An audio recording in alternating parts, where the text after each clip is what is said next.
ನಮಸ್ಕಾರ. ಇಂದಿನಿಂದ 5 ದಿನಗಳ ಕಾಲ ಪ್ರತಿದಿನ ಸಂಜೆ 6:30ರಿಂದ 8 ಗಂಟೆಯವರೆಗೆ ಕಠೋಪನಿಷತ್ ವಿಷಯವಾಗಿ ಅದರ ಮೊದಲನೇ ಸರಣಿ ಪ್ರವಚನ ಮಾಲೆ ನಡೀಲಿಕ್ಕಿದೆ. ಇದನ್ನು ನಡೆಸಿಕೊಡ್ಲಿಕ್ಕಿರುವವರು ತಿರುಪತಿ ರಾಷ್ಟ್ರೀಯ ಸಂಸ್ಕೃತ ಸಂಸ್ಥಾನದ ಉಪಕುಲಪತಿಗಳಾದ ಪ್ರೊಫೆಸರ್ ML ನರಸಿಂಹಮೂರ್ತಿಯವರು. ಅವರು ನಮ್ಮೊಂದಿಗಿದ್ದಾರೆ.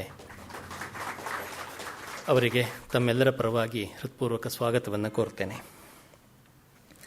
ಈ 5 ದಿನಗಳ ಪ್ರವಚನ ಮಾಲೆ 3 ದತ್ತಿಗಳ ಆಶ್ರಯದಲ್ಲಿ ನಡೀಲಿಕ್ಕಿದೆ.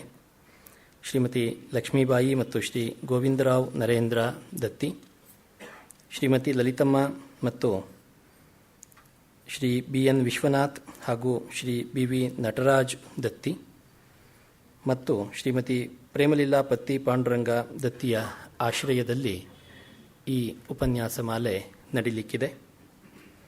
ದತ್ತಿಯ ಪ್ರಾಯೋಜಕರೆಲ್ಲರೂ ಈ ಸಂಸ್ಥೆಗೆ ಅನೇಕ ವರ್ಷಗಳಿಂದ ಪರಿಚಿತರು, ನಮಗೂ ಕೂಡ ಪರಿಚಿತರೇ ಆಗಿದ್ದಾರೆ. ಈ 3 ದತ್ತಿಗಳಲ್ಲಿ ಒಂದಾದ ಶ್ರೀಮತಿ ಪ್ರೇಮಲೀಲಾ ಪತ್ತಿ ಪಾಂಡುರಂಗ ದತ್ತಿಯನ್ನು ಏರ್ಪಡಿಸಿರ್ತಕ್ಕಂಥ ಪತ್ತಿ ಪಾಂಡುರಂಗ ಅವರು ನಮ್ಮೊಂದಿಗೆ ಇವತ್ತಿನ ಸಭೆಯಲ್ಲಿ ಕೂಡ ಉಪಸ್ಥಿತರಿದ್ದಾರೆ. ಹಲವು ವರ್ಷಗಳಿಂದ ಅವರು ಈ ಸಂಸ್ಥೆಯ ಆಧಾರ ಸ್ತಂಭಗಳ ರೀತಿಯಲ್ಲಿ ಬೆಂಬಲವನ್ನು ನೀಡುತ್ತಾ ಬಂದಿರುವಂಥವರು.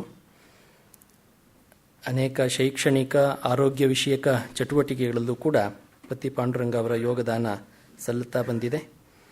ಈ ಎಲ್ಲ ದತ್ತಿಯ ಪ್ರಾಯೋಜಕರಿಗೂ ಕೂಡ ಸಂಸ್ಥೆಯ ಪರವಾಗಿ ಹೃತ್ಪೂರ್ವಕ ಅಭಿವಂದನೆಗಳನ್ನು ಸಲ್ಲಿಸ್ತಾ ಇದ್ದೇನೆ. ಆಗಲೇ ತಿಳಿಸಿದ ಹಾಗೆ ಕಠೋಪನಿಷತ್ ಕುರಿತ ಮೊದಲ ಸರಣಿ ಇವತ್ತಿನಿಂದ ಪ್ರಾರಂಭವಾಗ್ತಾ ಇದೆ. ಪ್ರೊಫೆಸರ್ ML ನರಸಿಂಹಮೂರ್ತಿಯವರು ಅದನ್ನು ನಡೆಸಿಕೊಡ್ಲಿಕ್ಕಿದ್ದಾರೆ. ನರಸಿಂಹಮೂರ್ತಿಯವರು ಈಗಾಗಲೇ ಈ ಸಂಸ್ಥೆಯ ವೇದಿಕೆಗೆ ಚಿರಪರಿಚಿತರು.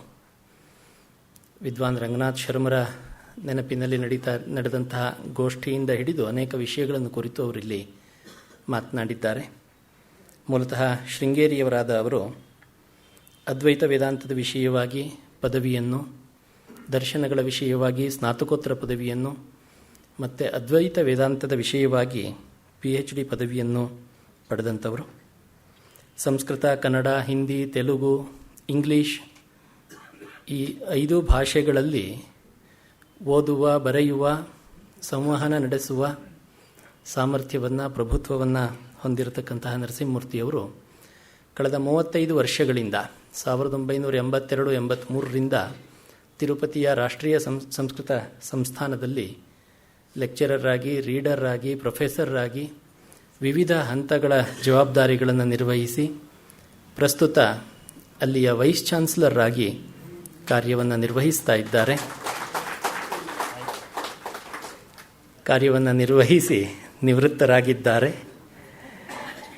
ಇದುವರೆಗೂ ಅನೇಕ MPhil ವಿದ್ಯಾರ್ಥಿಗಳಿಗೆ,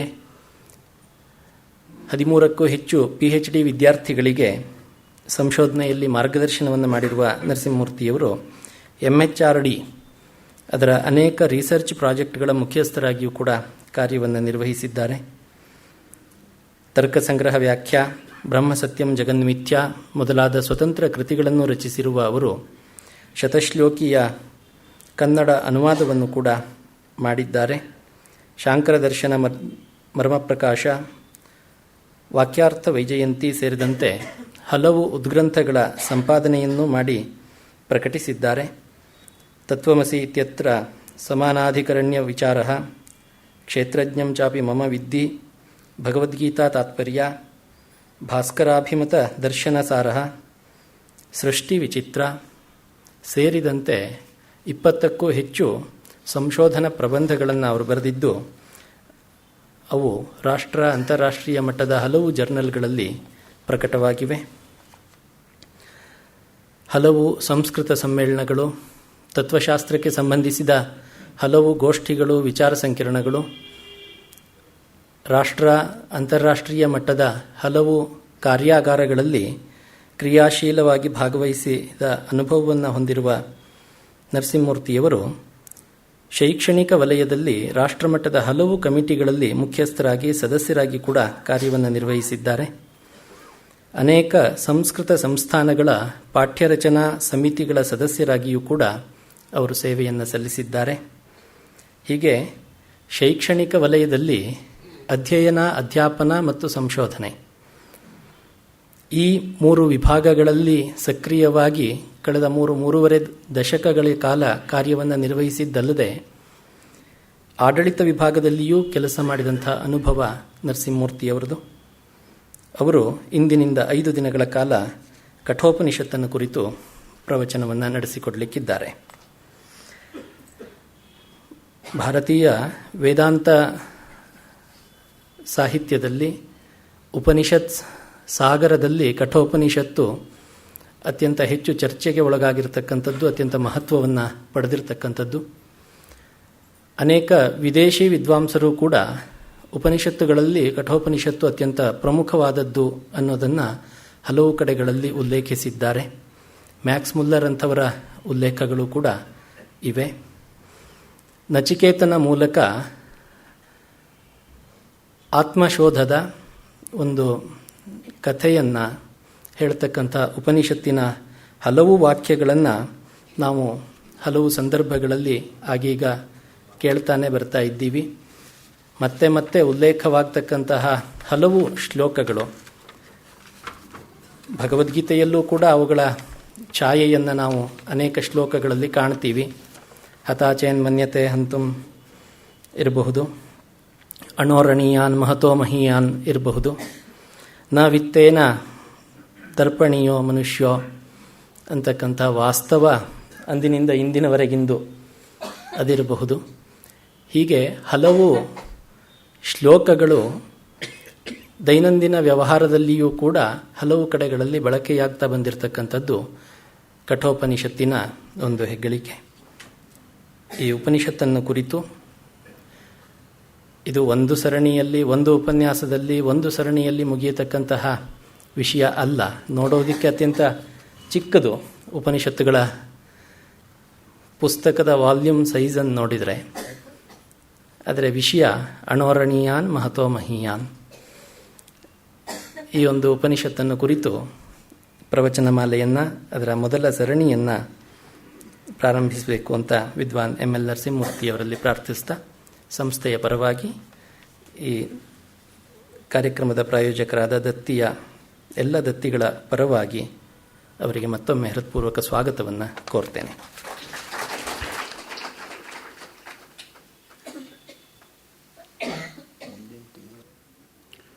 ಶರದಿಂದು ವಿಕಾಸಿ ಮಂದಹಾಸಾಂ ಸ್ಫುರದಿಂದೀವರಲೋಚನಾಭಿರಾಮಾಂ ಅರವಿಂದ ಸಮಾನ ಸುಂದರಾಸ್ಯಾಂ ಅರವಿಂದಾಸನ ಸುಂದರೀಮುಪಾಸೆ.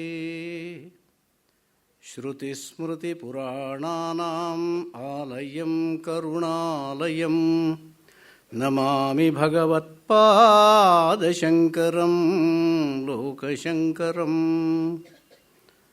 ಗುರುರ್ಬ್ರಹ್ಮಾ ಗುರುರ್ವಿಷ್ಣುಃ ಗುರುರ್ದೇವೋ ಮಹೇಶ್ವರಃ ಗುರುಃ ಸಾಕ್ಷಾತ್ ಪರಬ್ರಹ್ಮ ತಸ್ಮೈ ಶ್ರೀ ಗುರವೇ ನಮಃ. ನಮಸ್ಸಭಾಯಿ.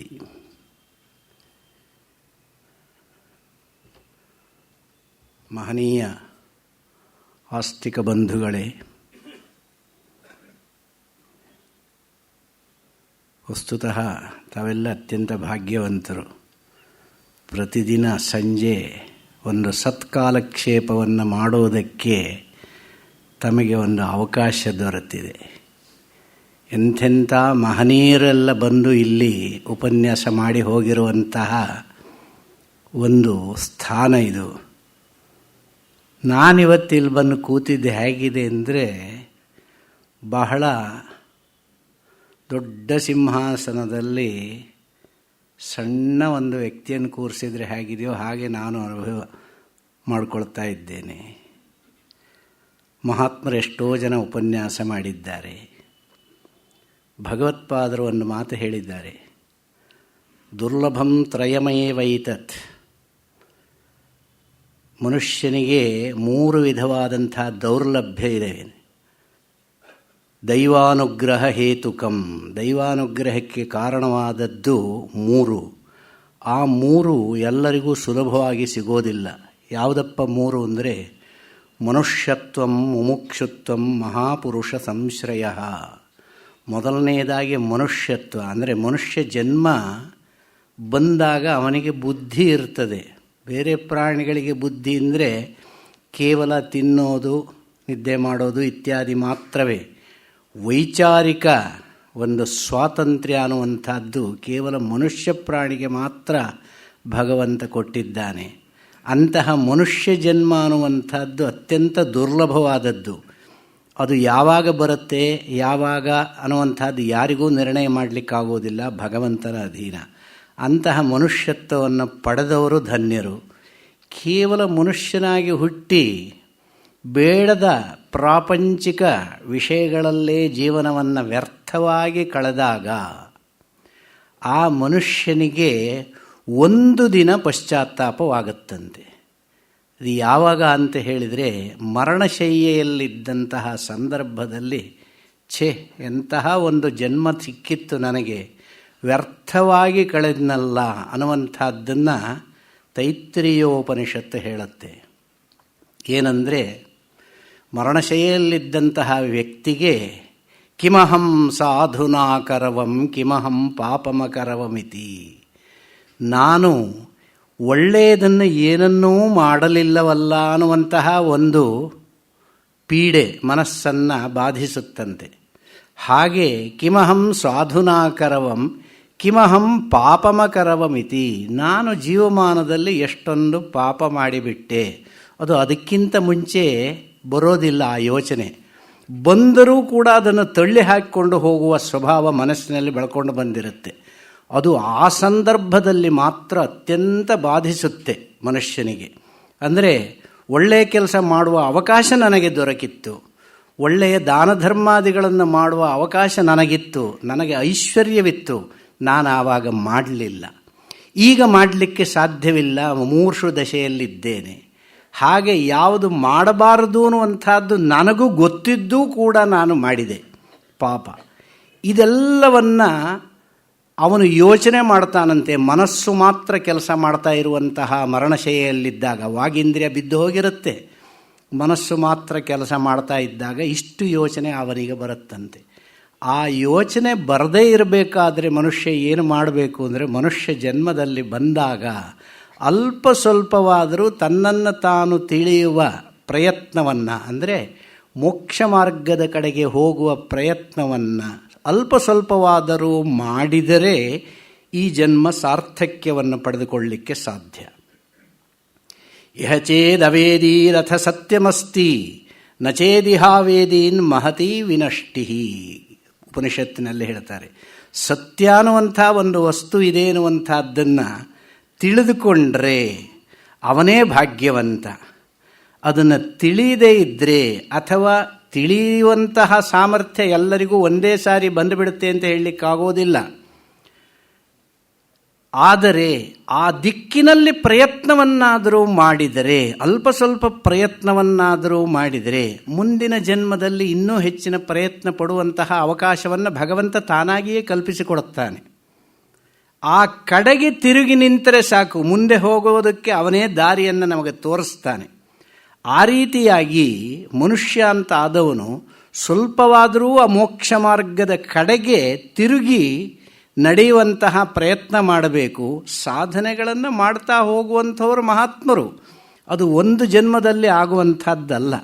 ಅದಕ್ಕೋಸ್ಕರವಾಗಿ ಗೀತೆಯಲ್ಲಿ ಶ್ರೀಕೃಷ್ಣ ಹೇಳಿದ್ದಾನೆ, ಬಹೂನಾಂ ಜನ್ಮನಾಮಂತೆ ಜ್ಞಾನವಾನ್ ಮಾಂ ಪ್ರಪದ್ಯತೆ.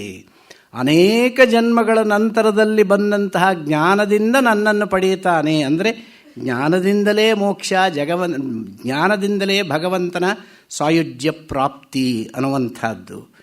ಆ ಜ್ಞಾನವನ್ನು ಪಡೆಯುವುದಕ್ಕೆ ಬಂದಿರುವಂತಹ ಒಂದು ಸಾಧನ ಅಂದರೆ ಈ ಮನುಷ್ಯ ಶರೀರ. ಶರೀರ ಬಂದ ಮಾತ್ರಕ್ಕೆ ಎಲ್ಲರೂ ಅದನ್ನು ಪಡೆಯಲಿಕ್ಕೆ ಆಗೋದಿಲ್ಲ. ಯಾಕೆಂದರೆ ಮನುಷ್ಯತ್ವ ಬಂತು, ಮೋಕ್ಷೇಚ್ಛೆ ಬರದೆ ಹೋದರೆ ಮುಮುಕ್ಷುತ್ವ ಬರಬೇಕು, ಮೋಕ್ಷದ ಬಗ್ಗೆ ಇಚ್ಛೆ ಬರಬೇಕು. ಮೋಕ್ಷದ ಬಗ್ಗೆ ಇಚ್ಛೆಯೂ ಇದೆ ನನಗೆ, ಮನುಷ್ಯ ಜನ್ಮವೂ ಬಂದಿದೆ. ಮಹಾಪುರುಷ ಸಂಶ್ರಯ ಅನ್ನುವಂಥದ್ದು ಬರದೇ ಹೋದರೆ, ಮಹಾತ್ಮರ ಉಪದೇಶಗಳನ್ನು ನಾವು ಕೇಳದೇ ಹೋದರೆ, ಸ್ಥಿತಪ್ರಜ್ಞರಾದಂಥವರು, ಜೀವನ್ಮುಕ್ತರಾದಂಥವರು, ಪರಮಹಂಸರು, ಹಂಸರು, ಸನ್ಯಾಸಿಗಳು, ಯತಿಗಳು, ವಿರಕ್ತರು, ಇಂಥವರ ಒಂದು ಸಹವಾಸ ನಮಗೆ ದೊರಕದೇ ಹೋದರೆ, ತತ್ವವನ್ನು ತಿಳಿದವರು ಇಂಥವರ ಸಹವಾಸ ದೊರಕದೇ ಹೋದರೆ ತತ್ವವನ್ನು ತಿಳಿಯುವ ಬಗೆ ಹೇಗೆ? ಯಾರಿಗೂ ಯಾವುದು ಹುಟ್ಟುತ್ತಾನೆ ಎಲ್ಲರಿಗೂ ಗೊತ್ತಿರೋದಿಲ್ಲ. ಹಾಗೆ ಹುಟ್ಟುತ್ತಾನೇ ಗೊತ್ತಿರುವಂಥದ್ದಾಗಬೇಕಾದ್ರೆ ಅದು ಬಹುಜನ್ಮಗಳ ಸಂಸ್ಕಾರ ವಿಶೇಷ. ಯಾವುದೋ ಜನ್ಮದಲ್ಲಿ ಅವನ ಪರಿಶ್ರಮ ಮಾಡಿದರೆ ಆ ಜನ್ಮದಲ್ಲಿ ಅಂಥ ಒಂದು ಸಂಸ್ಕಾರವಿದ್ದರೆ ಹುಟ್ಟುತ್ತಾ ಇದ್ದ ಹಾಗೆ ಆ ಒಂದು ಮೋಕ್ಷ ಮಾರ್ಗದ ಕಡೆಗೆ ಪ್ರವೃತ್ತಿ ಬರುವುದಕ್ಕೆ ಸಾಧ್ಯ. ಇಲ್ಲದೇ ಹೋದರೆ ಪ್ರಾಪಂಚಿಕ ವಿಷಯಗಳಲ್ಲೇ ಮುಳುಗಿ ಎದ್ದು ಸುಖ ದುಃಖಗಳನ್ನು ಅನುಭವಿಸಿ ಒಂದು ದಿವಸ ಅವನಿಗೆ ವೈರಾಗ್ಯ ಬಂದೇ ಬರುತ್ತೆ. ಮನುಷ್ಯನಿಗೆ ವೈರಾಗ್ಯ ಬರದೇ ಇರೋರು ಯಾರಾದರೂ ಇದ್ದಾರೋ? ಖಂಡಿತ ಮನುಷ್ಯನಿಗೆ ವೈರಾಗ್ಯ ಒಂದು ಸಂದರ್ಭದಲ್ಲಾದರೂ ಬಂದೇ ಬರುತ್ತೆ ಜೀವನದಲ್ಲಿ. ವೈರಾಗ್ಯ ಬರಲಿಕ್ಕೆ ಕಾರಣವೇನು? ದುಃಖ ಕಾರಣವಲ್ಲ. ಪ್ರಾತಸ್ಮರಣೀಯರಾದಂತಹ ಜಗದ್ಗುರು ಚಂದ್ರಶೇಖರ ಭಾರತೀ ಮಹಾಸ್ವಾಮಿಗಳು, ಹಾಗೆ ಪ್ರಾತಸ್ಮರಣೀಯರಾದಂತಹ ಕಂಚಿ ಪರಮಾಚಾರ್ಯರು ಒಂದು ಮಾತು ಹೇಳ್ತಾ ಇದ್ದರು. ಅವರು ದುಃಖ ಬಂದರೆ ಸಂತೋಷ ಪಡ್ತಾ ಇದ್ರಂತೆ. ಇದೆಲ್ಲಾದರೂ ಉಂಟೆ? ಲೋಕವಿಲಕ್ಷಣ ರೀತಿ ಅಲ್ಲವೇ? ದುಃಖ ಬಂದಾಗ ಸಂತೋಷ ಪಡುವುದು ಅಂದರೆ ಏನು ಅರ್ಥ ಅಂತ ಕೇಳಿದರೆ, ದುಃಖ ಬಂದಾಗ ಸಂತೋಷ ಪಡುವುದಕ್ಕೆ ಕಾರಣವೇನು ಅಂತ ಕೇಳಿದರೆ, ನನ್ನ ಪಾಪದ ಮೂಟೆ ಸ್ವಲ್ಪ ಕಮ್ಮಿ ಆಯಿತು ಅಂತ ಸಂತೋಷ ಪಡ್ತಾ ಇದ್ದರಂತೆ. ಅದು ಮಹಾತ್ಮರಿಗೆ ಸಾಧ್ಯ. ನಾವು ದುಃಖ ಬಂದಾಗ ಅಳೋದೇ ಜಾಸ್ತಿ. ನನಗಿನ್ನೇನಾದರೂ ಆದರೆ, ನಮ್ಮಲ್ಲಿ ಒಬ್ಬರು ತಮಾಷೆಯಾಗಿ ನಮ್ಮ ಸ್ನೇಹಿತರೊಬ್ಬರು ಹೇಳ್ತಾ ಇದ್ದರು, ನಾನು ಏನಾದರೂ ಆದರೆ ಇನ್ನು ಮೇಲೆ ಉದ್ಧಾರವೇ ಆಗೋದು, ನನ್ನ ಉದ್ಧಾರ ಕಟ್ಟಿಟ್ಟ ಬುತ್ತಿ. ಯಾಕೆ ಅಂದರೆ ಇನ್ನು ಕೆಳಗೆ ಹೋಗಲಿಕ್ಕೆ ಸಾಧ್ಯವಾಗದಿದ್ದಷ್ಟು ಕೆಳಗೆ ಹೋಗಿದ್ದೇನೆ ನಾನು, ಅದರ ಮೇಲೆ ತಾನೇ ಬರಬೇಕು. ಹಾಗೆ ಆತ್ಮೋದ್ಧಾರಕ್ಕೆ ಸಿಕ್ಕಿರುವಂತಹ ಒಂದು ಅವಕಾಶ ಮನುಷ್ಯ ಜನ್ಮ, ಮುಮುಕ್ಷುತ್ವ, ಮಹಾಪುರುಷರ ಒಂದು ಆಶ್ರಯ, ಸಂಸರ್ಗ. ಇದು ಅಂತಹ ಮಹಾತ್ಮರ ಅನೇಕ ಜನಗಳ ಒಂದು ತತ್ವ ವಿಚಾರವನ್ನು ತಿಳಿಯುವಂತಹ ವೇದಿಕೆಯನ್ನು ಕಲ್ಪಿಸಿಕೊಟ್ಟಿರುವಂತಹದ್ದು ಈ ಒಂದು ಮಹನೀಯವಾದಂತಹ ಸಂಸ್ಥೆ. ಪ್ರಾತಸ್ಮರಣೀಯರಾದಂತಹ ಡಿ ವಿ ಗುಂಡಪ್ಪನವರನ್ನು ನಾವು ಹೃದಯಪೂರ್ವಕವಾಗಿ ಅಭಿನಂದನಪೂರ್ವಕವಾಗಿ ಅಭಿವಂದಿಸಬೇಕು. ಅಂತಹ ಒಂದು ವೇದಿಕೆಯನ್ನು ಕಲ್ಪಿಸಿಕೊಟ್ಟಿದ್ದಾರೆ ಅಂತ ಹೇಳಿಬಿಟ್ಟು, ಇಲ್ಲಿ ಬಂದಿರುವಂಥವರು ತಾವೆಲ್ಲ ನನಗಿಂತ ವಯಸ್ಸಿನಲ್ಲೂ ಜ್ಞಾನದಲ್ಲೂ ದೊಡ್ಡವರೇ ಇದ್ದೀರಿ, ಆದರೂ ನನಗೇನೋ ಈ ಒಂದು ಅವಕಾಶ ಕಲ್ಪಿಸಿಕೊಟ್ಟಿದ್ದಾರೆ ಅಂದರೆ ಆ ಅವಕಾಶ ಬಂದಿದ್ದಕ್ಕಾಗಿ ನಾನು ಧನ್ಯ. ಅದು ನನ್ನ ಯಾವುದೋ ಒಂದು ಪೂರ್ವ ಪುಣ್ಯದ ವಿಶೇಷ. ನಾನೇನು ಪಂಡಿತನಲ್ಲ, ನನಗೇನು ತಿಳುವಳಿಕೆ, ನಿಮಗೆ ಎಷ್ಟು ಇದೆಯೋ ಅದರಲ್ಲಿ ಅರ್ಧ ನನಗಿದೆಯೋ ಇಲ್ವೋ ನನಗೆ ಸಂಶಯ. ಆದರೂ ಕೇವಲ ನನಗೆ ನನ್ನ ಬಾಯಿಂದ ಏನಾದರೂ ಬಂದಿರುವಂತಹ ಮಾತುಗಳಲ್ಲಿ ಒಳ್ಳೆಯ ಅಂಶಗಳಿದ್ದರೆ ಅದು ನನ್ನ ಗುರುಗಳ ಅನುಗ್ರಹ ಅಷ್ಟೇ ಹೊರತು, ತಪ್ಪೇನಾದರೂ ಬಂದರೆ ಅದು ನನ್ನದೇ, ಸ್ವಂತದ್ದೇ. ಅದನ್ನು ಮಾತ್ರ ಪಕ್ಕಕ್ಕಿಟ್ಟು ಗ್ರಾಹ್ಯವಾದ ಅಂಶಗಳನ್ನು ಮಾತ್ರ ನೀವೆಲ್ಲ ಗ್ರಹಿಸಬೇಕು.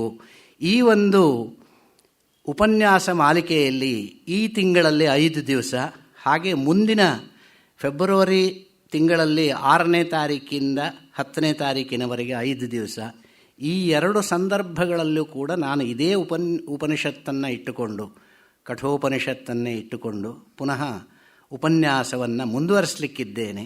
ಈ ಒಂದು 5 ದಿವಸದ ಉಪನ್ಯಾಸದಲ್ಲಿ ಕಠೋಪನಿಷತ್ತಿನ ವಸ್ತುತಃ ಅವರು ಪೀಠಿಕೆಯಲ್ಲಿ ಅವರು ಹೇಳಿದಂತೆ ಕಠೋಪನಿಷತ್ತು ನೋಡುವುದಕ್ಕೆ ಚಿಕ್ಕದಾಗಿದ್ದರೂ ಕೂಡ ಅರ್ಥಗಾಂಭೀರ್ಯದಿಂದ ಕೂಡಿರುವಂತಹದ್ದು. ಮೂರ್ತಿ ಚಿಕ್ಕದಾದರೂ ಕೀರ್ತಿ ದೊಡ್ಡದು ಅಂದ ಹಾಗೆ, ವಾಮನನಂತೆ ಕಂಡರೂ ಕೂಡ ಅವನ ತ್ರಿವಿಕ್ರಮ ಹೇಗೋ ಹಾಗೆ ಕಠೋಪನಿಷತ್ತು ಉಪನಿಷತ್ತುಗಳಲ್ಲೆಲ್ಲ ಅತ್ಯಂತ ಸುಂದರವಾದ ಉಪನಿಷತ್ತು. ಯಾಕೆ ಈ ಮಾತನ್ನು ಹೇಳ್ತೇನೆ ಅಂದರೆ, ಉಪನಿಷತ್ತಿನ ಒಂದು ಭಾಷೆ ಇದೆ, ಒಂದು ಶೈಲಿ ಇದೆ. ಆ ಉಪನಿಷತ್ತಿನ ಶೈಲಿ ಎಲ್ಲ ಜನರಿಗೂ ಆ ಶೈಲಿ ರುಚಿಸುತ್ತೆ ಅಂತ ಹೇಳೋಕ್ಕಾಗೋಲ್ಲ. ಶೈಲಿ ರುಚಿಸದೇ ಇರಬಹುದು, ಅರ್ಥ ಹಿಡಿಸುತ್ತೆ. ಯಾರಿಗಾದರೂ ಕೂಡ ಅದರಲ್ಲಿ ಹೇಳಿರುವಂತಹ ಅರ್ಥ ರುಚಿಕರವಾಗಿರುತ್ತೆ, ಶೈಲಿ ರುಚಿಕರವಾಗಿಲ್ಲದೇ ಇರಬಹುದು. ಆದರೆ ಕಠೋಪನಿಷತ್ತು ಹಾಗಲ್ಲ, ಇದರ ಶೈಲಿಯೂ ಅಷ್ಟೇ ಸುಂದರವಾಗಿದೆ. ಆಲಂಕಾರಿಕ ಶೈಲಿ. ಸಾಹಿತ್ಯ ಭಾಷೆ ಅಂತ ಏನಂತೆ ನಾವು ಹೇಳ್ತೀವೋ, ಸಾಹಿತ್ಯದಲ್ಲಿ ಅಲಂಕಾರ ಪ್ರಯೋಗಗಳು, ಶ್ಲೇಷ ಪ್ರಯೋಗಗಳು, ಶಬ್ದಶ್ಲೇಷವಾಗಲಿ, ಅರ್ಥಶ್ಲೇಷವಾಗಲಿ, ಪ್ರಾಸವಾಗಲಿ, ಅನುಪ್ರಾಸವಾಗಲಿ, ಲಾಟಾನುಪ್ರಾಸವಾಗಲಿ, ವೃತ್ಯನುಪ್ರಾಸವಾಗಲಿ ಇತ್ಯಾದಿಗಳನ್ನು ಅಲಂಕಾರ ಶಾಸ್ತ್ರದಲ್ಲಿ ಏನು ಹೇಳ್ತಾರೋ ಅವೆಲ್ಲ ಪ್ರಯೋಗಗಳನ್ನು ನಾವಿಲ್ಲಿ ಕಾಣಬಹುದು. ಅಂತಹ ಸುಂದರವಾದ ಉಪನಿಷತ್ತು, ಆದರೆ ಅಷ್ಟೇ ಅರ್ಥಗಂಭೀರವಾದಂತಹ ಉಪನಿಷತ್ತು. ಉಪನಿಷತ್ತು ಅನ್ನೋ ಶಬ್ದಕ್ಕೇನರ್ಥ? ಉಪನಿಷತ್ತು ತಮಗೆಲ್ಲ ಗೊತ್ತಿರುವಂಥದ್ದೇ, ನನ್ನ ಬಾಯಿ ಚಾಪಲ್ಯಕ್ಕೆ ನಾನು ಹೇಳ್ತಾ ಇದ್ದೇನೆ. ಉಪನಿಷತ್ತು ಅಂತ ಹೇಳಿದ್ರೇನು? ಉಪ ಮತ್ತು ನೀ ಎರಡು ಉಪಸರ್ಗ, ಉಪಸರ್ಗ ಕೂಡಿರುವಂತಹ ಧಾತು ಶದಲ್ರು, ವಿಶರಣ, ಗತಿ, ಅವಸಾದನ ಅಂತ ಮೂರು ಅರ್ಥದಲ್ಲಿರುವಂತಹ ಒಂದು ಧಾತು. ವಿಶರಣ ಅಂದರೆ ಶಿಥಿಲವಾಗುವುದು, ಗತಿ ಗಮನವಾಗುವಂಥದ್ದು, ಅವಸಾದನ ನಾಶವಾಗುವಂಥದ್ದು. ವಿಶರಣವಾಗುವಂಥದ್ದು ಅಂದರೆ ಈ ಒಂದು ಅಜ್ಞಾನದ ಗ್ರಂಥಿ ಗಂಟು ಏನಿದೆಯೋ ಈ ಉಪನಿಷತ್ತಿನ ಅಧ್ಯಯನದಿಂದ ಆ ಗ್ರಂಥಿ ಶಿಥಿಲವಾಗುತ್ತಾ ಬರುತ್ತೆ, ಗಂಟು ಬಿಚ್ಚುತ್ತಾ ಬರುತ್ತೆ. ಗಂಟು ಬಿಚ್ಚಿ ಹೋಯಿತು ಅಂತ ಹೇಳಿದರೆ ಏನಾಯಿತು? ಅಜ್ಞಾನ ನಾಶವಾಗುತ್ತೆ ಅಂತ ಅರ್ಥ. ಆ ರೀತಿಯಾಗಿ ಇದು ವಿಶರಣಾತ್ಮಕವಾದಂಥ ಅರ್ಥವನ್ನು ಕೊಡುವುದರಿಂದ ಉಪನಿಷತ್ತು. ಹಾಗೆ ಗತಿ ಗಮನ ಅಂತ ಹೇಳಿದರೆ ಜೀವನನ್ನು ಬ್ರಹ್ಮನ ಎಡೆಗೆ ತೆಗೆದುಕೊಂಡು ಹೋಗುವಂಥದ್ದು, ಆ ಗತಿ ಉಳ್ಳಂಥದ್ದು. ಹೇಗೆ ಅಂದರೆ ಜ್ಞಾನದ ಮೂಲಕ. ಅವಸಾದನ, ಅವಸಾದನ ಅಂತ ಹೇಳಿದರೆ ಈ ಜನ್ಮ ಮರಣ ಪ್ರವಾಹ ರೂಪವಾದಂಥ ಸಂಸಾರವನ್ನು ನಾಶ ಮಾಡುವಂಥದ್ದು ಜ್ಞಾನದ ಮೂಲಕ. ಆ ಒಂದು ಅರ್ಥವನ್ನು ಕೊಡುವುದರಿಂದ ಉಪನಿಷತ್ ಅಂತ ಹೇಳ್ತಾರೆ. ಈ ಉಪನಿಷತ್ ಅನ್ನುವಂಥದ್ದು ಸಮಗ್ರ ವೇದರಾಶಿಯಲ್ಲಿ, ವೇದರಾಶಿ ಎನ್ನುವಂಥದ್ದು ಸಂಪೂರ್ಣವಾಗಿ ಒಂದು ರಾಶಿಯಾಗಿತ್ತು. ಅದನ್ನು ಋಗ್ಯಜುಸ್ಸಾಮಾಥರ್ವ ಭೇದದಿಂದ 4 ವಿಧವಾಗಿ ವಿಂಗಡಣೆ ಮಾಡಿ ನಮಗೆ ಕೊಟ್ಟಂತಹ ಮಹನೀಯರು ಮಹರ್ಷಿ ವೇದವ್ಯಾಸರು. ವಿವ್ಯಾಸ ವೇದಾನ್ಯಸ್ಮಾತ್ ತಸ್ಮಾತ್ ವ್ಯಾಸ ಇಸಿ ಸ್ಮೃತಃ. ವೇದಗಳನ್ನು ಬೇರ್ಪಡಿಸಿ ಋಗ್ಮಂತ್ರಗಳ ಬೇರೆ, ಯಜುರ್ಮಂತ್ರಗಳ ಬೇರೆ, ಸಾಮ ಮಂತ್ರಗಳ ಬೇರೆ, ಅಥರ್ವ ಮಂತ್ರಗಳ ಬೇರೆ. ಏನು ಹಂಗಂದರೆ ಋಗ್ವೇದ ಅನ್ನುವಂಥದ್ದು ಸ್ತೋತ್ರ ಪ್ರಧಾನವಾದ್ದು. ಸ್ತೋತ್ರ ಪ್ರಧಾನವಾದ ಮಂತ್ರಗಳನ್ನೆಲ್ಲ ಒಂದು ಕಡೆಯಲ್ಲಿ ಇಟ್ಟುಬಿಟ್ರು. ಹಾಗೆ ಯಜುರ್ವೇದ ಅಂತ ಹೇಳಿದರೆ ಕರ್ಮಸ್ವರೂಪ ಅಧ್ವರ್ಯುಶಾಖ ಅಂತ ಹೇಳ್ತೇವೆ. ಯಜ್ಞಯಾಗಾದಿ ಸ್ವರೂಪಗಳನ್ನು ಬೋಧಿಸುವಂತಹ ಅನಿಯತಾಕ್ಷರ ಪಾದರೂಪದಲ್ಲಿರುವಂತಹ ಮಂತ್ರಗಳೆಲ್ಲ ಯಜುರ್ರೂಪದಲ್ಲಿ. ಹಾಗೆ ದೇವತೆಗಳನ್ನು ಸ್ತುತಿಸುವ ರೂಪದಲ್ಲಿ, ಗಾನ ರೂಪದಲ್ಲಿ, ಗೇಯಾತ್ಮಕವಾದಂತಹ ರೀತಿಯಲ್ಲಿರುವಂತಹದ್ದು ಸಾಮ. ಹಾಗೆ ಅಥರ್ವಣ ಮಂತ್ರ ಅಂತ ಹೇಳಿಬಿಟ್ರೆ ಯಾವ ಮಂತ್ರಗಳಲ್ಲಿ ಗಮನವನ್ನು, ಗತಿಯನ್ನು, ಬ್ರಹ್ಮನಡೆಗೆ ಹೋಗುವಂತಹ ವಿಚಾರವನ್ನು ಹಾಗೂ ಈ ಒಂದು ತಾಂತ್ರಿಕ ವಿದ್ಯೆಗೆ ಸಂಬಂಧಪಟ್ಟಿದ್ದು ಮತ್ತು ವೈದ್ಯಶಾಸ್ತ್ರಕ್ಕೆ ಸಂಬಂಧಪಟ್ಟಂತಹ ವಿಚಾರಗಳನ್ನು ಹೇಳಿರುವ ಮಂತ್ರಗಳ ರಾಶಿಗೆ ಅಥರ್ವವೇದ ಎಂಬುದಾಗಿ 4 ವಿಧವಾಗಿ ವೇದಗಳನ್ನು ವಿಂಗಡಣೆ ಮಾಡಿದರು. ಆದರೆ ಆ ಒಂದೊಂದು ವೇದದಲ್ಲೂ ಕೂಡ ಪುನಃ 4 ಭಾಗ ಇದೆ. ಸಂಹಿತ, ಬ್ರಾಹ್ಮಣಂ, ಆರಣ್ಯಕಂ, ಉಪನಿಷತ್. ಅದರಲ್ಲಿ ಕೊನೆಯದಾದ ಭಾಗವೇ ಉಪನಿಷತ್. ಸಂಹಿತ ಅಂತ ಹೇಳಿದರೆ ಸಂಪೂರ್ಣ ಮಂತ್ರಗಳ ಸಮೂಹವೇ ಸಂಹಿತ. ಬ್ರಾಹ್ಮಣ ಅಂತ ಹೇಳಿದರೆ ಆ ಮಂತ್ರಗಳ ಅರ್ಥವನ್ನು ತಿಳಿಸುವ ವಿವರಣಾತ್ಮಕವಾದಂತಹ ವಾಕ್ಯಗಳ ಸಮೂಹಕ್ಕೆ ಬ್ರಾಹ್ಮಣ ಅಂತ ಹೆಸರು. ಬ್ರಾಹ್ಮಣ. ಆರಣ್ಯಕ ಅಂತ ಹೇಳಿದರೆ ವಾನಪ್ರಸ್ಥಾಶ್ರಮದಲ್ಲೇ ಆಗಲಿ ಅಥವಾ ಏಕಾಂತದಲ್ಲಿ ಆಗಲಿ ಅರಣ್ಯದಲ್ಲಿ ಕುಳಿತುಕೊಂಡು ಓದಿ ಋಷಿಗಳು ಕಂಡುಕೊಂಡಂತಹ ಮಂತ್ರಗಳ ಸಮೂಹ ಏನಿದೆಯೋ ಅದಕ್ಕೆ ಆರಣ್ಯಕ. ಉಪನಿಷತ್ ಅಂತ ಹೇಳಿದರೆ ಇದೇ ಉಪನಿಷತ್ತು ಜ್ಞಾನಕಾಂಡ ಅಂತ ಹೇಳಿದರೆ ಭಗವತ್ ಪ್ರಾಪ್ತಿಗೆ ಸಾಧನವಾಗಿರುವಂತಹ ಜ್ಞಾನವನ್ನು ಯಾವುದು ಪ್ರಧಾನವಾಗಿ ಉಪದೇಶ ಮಾಡುತ್ತೋ ಅದು ಉಪನಿಷತ್ತು. ಆ ಜ್ಞಾನಪ್ರಾಪ್ತಿ ಸಾಧನೋಪದೇಶಕವಾಗಿರುವಂತಹ ಎಲ್ಲವೂ ಕೂಡ ಉಪನಿಷತ್ ಶಬ್ದದಿಂದ ಹೇಳಲ್ಪಟ್ಟಿವೆ. ಅದರಲ್ಲಿ ಪ್ರಧಾನವಾಗಿ ದಶೋಪನಿಷತ್ತು, ಜೊತೆಗೆ ಇನ್ನೂ ಅಷ್ಟೇ ಒಂದು ಪ್ರಾಧಾನ್ಯವನ್ನು ಪಡೆದುಕೊಂಡಿರುವಂತಹ ಉಪನಿಷತ್ತುಗಳಲ್ಲಿ ಶ್ವೇತಾಶ್ವತರೋಪನಿಷತ್ತಿದೆ, ನರಸಿಂಹತಾಪನೀಯ ಉಪನಿಷತ್ತು ಅನ್ನುವಂಥದ್ದು ಇದೆ. ಹೀಗೆ 108 ಉಪನಿಷತ್ತುಗಳನ್ನು ಹೇಳ್ತಾರೆ. ಆದರೆ 108 ಉಪನಿಷತ್ತುಗಳಲ್ಲಿ ಹೇಳಿರುವಂತಹ ವಿಚಾರವೆಲ್ಲ ಈ ದಶೋಪನಿಷತ್ತುಗಳಲ್ಲೇ ಅಂತರ್ಗತವಾಗಿದೆ. ಇದರಲ್ಲಿ ಇಲ್ಲದದ್ದು ಯಾವುದು ಬೇರೆ ಇದರಲ್ಲಿ ಇಲ್ಲ. ಹಾಗಿರುವಂತಹ ಉಪನಿಷದ್ ರಾಶಿಯಲ್ಲಿ ಈ ಒಂದು ಕಠೋಪನಿಷತ್ ಅನ್ನುವಂಥದ್ದು ಏನಿದೆ, ಕಠೋಪನಿಷತ್ತಿನಲ್ಲಿ ಮುಖ್ಯವಾಗಿರುವಂಥದ್ದು ಯಮನಿಗೂ ಮತ್ತು ನಚಿಕೇತನಿಗೂ ಉಂಟಾದಂತಹ ಒಂದು ಸಂವಾದದ ಸ್ವರೂಪದಲ್ಲಿ ಈ ಉಪನಿಷತ್ತನ್ನು ನಾವು ಕಾಣಬಹುದು. ಅದರ ಆರಂಭ ಇದು ಕೃಷ್ಣ ಯಜುರ್ವೇದೀಯ ಕಠಶಾಖ ಸಂಬದ್ಧವಾದಂಥ ಉಪನಿಷತ್ತು. ಆದ್ದರಿಂದ ಯಜುರ್ವೇದಕ್ಕೆ ಸಂಬಂಧಪಟ್ಟಂಥದ್ದು ಉಪನಿಷತ್ತು ಇದು. ಇದರಲ್ಲಿ ಆರಂಭವನ್ನು ಮಾಡ್ತಾನೆ. ಉಷನ್ಹವೈ ವಾಜಶ್ರವಸಃ ಸರ್ವವೇದ ಸಂದದೌ ತಸ್ಯ ನಚಿಕೇತಾನಾಮ ಪುತ್ರ ಆಸ. ಮೊದಲನೇ ಮಂತ್ರ ಉಷನ್ಹವೈ ವಾಜಶ್ರವಸಃ ಸರ್ವವೇದ ಸಂದದೌ. ಈ ಉಪನಿಷತ್ತಿನಲ್ಲಿ 2 ಅಧ್ಯಾಯಗಳು, ಒಂದೊಂದು ಅಧ್ಯಾಯದಲ್ಲಿ 3 ವಲ್ಲಿಗಳಿದ್ದಾವೆ, ಒಂದೊಂದು ವಲ್ಲಿಗಳಲ್ಲಿ ಅನೇಕ ಮಂತ್ರಗಳಿದ್ದಾವೆ. ಅದರಲ್ಲಿ ಇದು ಮೊದಲನೆಯ ಮಂತ್ರ. ಉಷನ್ಹವೈ ವಾಜಶ್ರವಸಃ. ವಾಜಶ್ರವಾಹ ಅಂತ ಒಬ್ಬ ಋಷಿ ಇದ್ದ ಹಿಂದೆ. ಅವನಿಗೆ ಆ ಹೆಸರು ಬರಲಿಕ್ಕೆ ಕಾರಣ ಉಂಟು. ನಮ್ಮಲ್ಲೂ ಎಷ್ಟೋ ಜನರಿಗೆ ಒಂದೊಂದು ಹೆಸರು ಬರಲಿಕ್ಕೆ ಅನೇಕ ಕಾರಣಗಳಿರ್ತವೆ. ಒಬ್ಬೊಬ್ಬರಿಗೆ ಒಂದೊಂದು ಅಡ್ಡ ಹೆಸರು ಬಂದಿರುತ್ತೆ.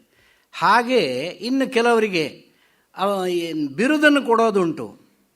ದಾನಶೂರ ಕರ್ಣ ಅಂತ ನಾವು ಹೇಳಿದ ಹಾಗೆ ಬೇರೆ ಬೇರೆಯವ್ರಿಗೆ ಬೇರೆ ಬೇರೆ ಹೆಸರುಗಳು ಬಂದಿರುತ್ತೆ, ಬಿರುದು ಬಂದಿರುತ್ತೆ.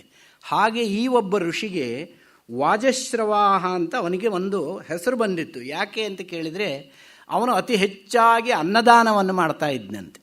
ಅನ್ನದಾನ ಅಂತ ಹೇಳಿದರೆ ಬಹಳ ದೊಡ್ಡದಾದ ದಾನ. ಯಾಕೆ ಅಂತ ಕೇಳಿದರೆ, ನೀವು ಯೋಚನೆ ಮಾಡಿ, ಅನ್ನದಾನಕ್ಕಿರುವಂತಹ ಒಂದು ಮಹತ್ವ ಎಷ್ಟು ಅಂತ ಕೇಳಿದರೆ, ಮನುಷ್ಯನಿಗೆ ಇಂದ್ರನಲ್ಲಿಗೆ ಇರುವಂತಹ ಐಶ್ವರ್ಯಕ್ಕೆ ಸಮಾನವಾದ ಐಶ್ವರ್ಯ ಇರಬಹುದು. ಹಸಿದಾಗ ತಿನ್ನೋದಕ್ಕೆ ಅನ್ನವೇ ಬೇಕು. ಆವಾಗ ಎಷ್ಟು ಐಶ್ವರ್ಯವಿದ್ದು ಅನ್ನ ಸಿಕ್ಕಲಿಲ್ಲ ಅಂದರೆ, ನಮ್ಮಲ್ಲಿ ಒಬ್ಬರು ಅತ್ಯಂತ ಶ್ರೀಮಂತರು, ನನ್ನ ಪರಿಚಯದವರೇ ಒಂದು ಮಾತು ಹೇಳ್ತಾ ಇದ್ದರು. ನಾವು ಒಂದು ಊರಿಗೆ ಹೋಗಿದ್ವಿ. ಆ ಊರಿನಲ್ಲಿ 3 ದಿವಸ ನನಗೆ ಅನ್ನ ಸಿಕ್ಕದೆ ಬಹಳ ಒದ್ದಾಡಿಬಿಟ್ಟೆ. ನಾನು ಅನ್ನ ಸಿಕ್ಕದೆ ಒದ್ದಾಡಿದೆ. ನಿಮಗೇನ್ರಿ ಅನ್ನಕ್ಕೆ ತೊಂದರೆ, ನೀವು ಅಷ್ಟು ಶ್ರೀಮಂತರಲ್ಲವೇ? ಶ್ರೀಮಂತ ಹೌದು, ನಾನು ಹೋಗಿರುವ ಸಮಯ ಹಾಗಿತ್ತು, ಜಾಗ ಹಾಗಿತ್ತು. ಯಾವ ಜಾಗದಲ್ಲಿ ಹೋಗಿ ಸಿಕ್ಕಾಕ್ಕೊಂಡಿದ್ರಿ? ಡೆಸರ್ಟ್ ಲ್ಯಾಂಡ್ ಮಧ್ಯದಲ್ಲಿ ಸಿಕ್ಕಾಕ್ಕೊಂಡ್ಬಿಟ್ಟೆ ನಾನು.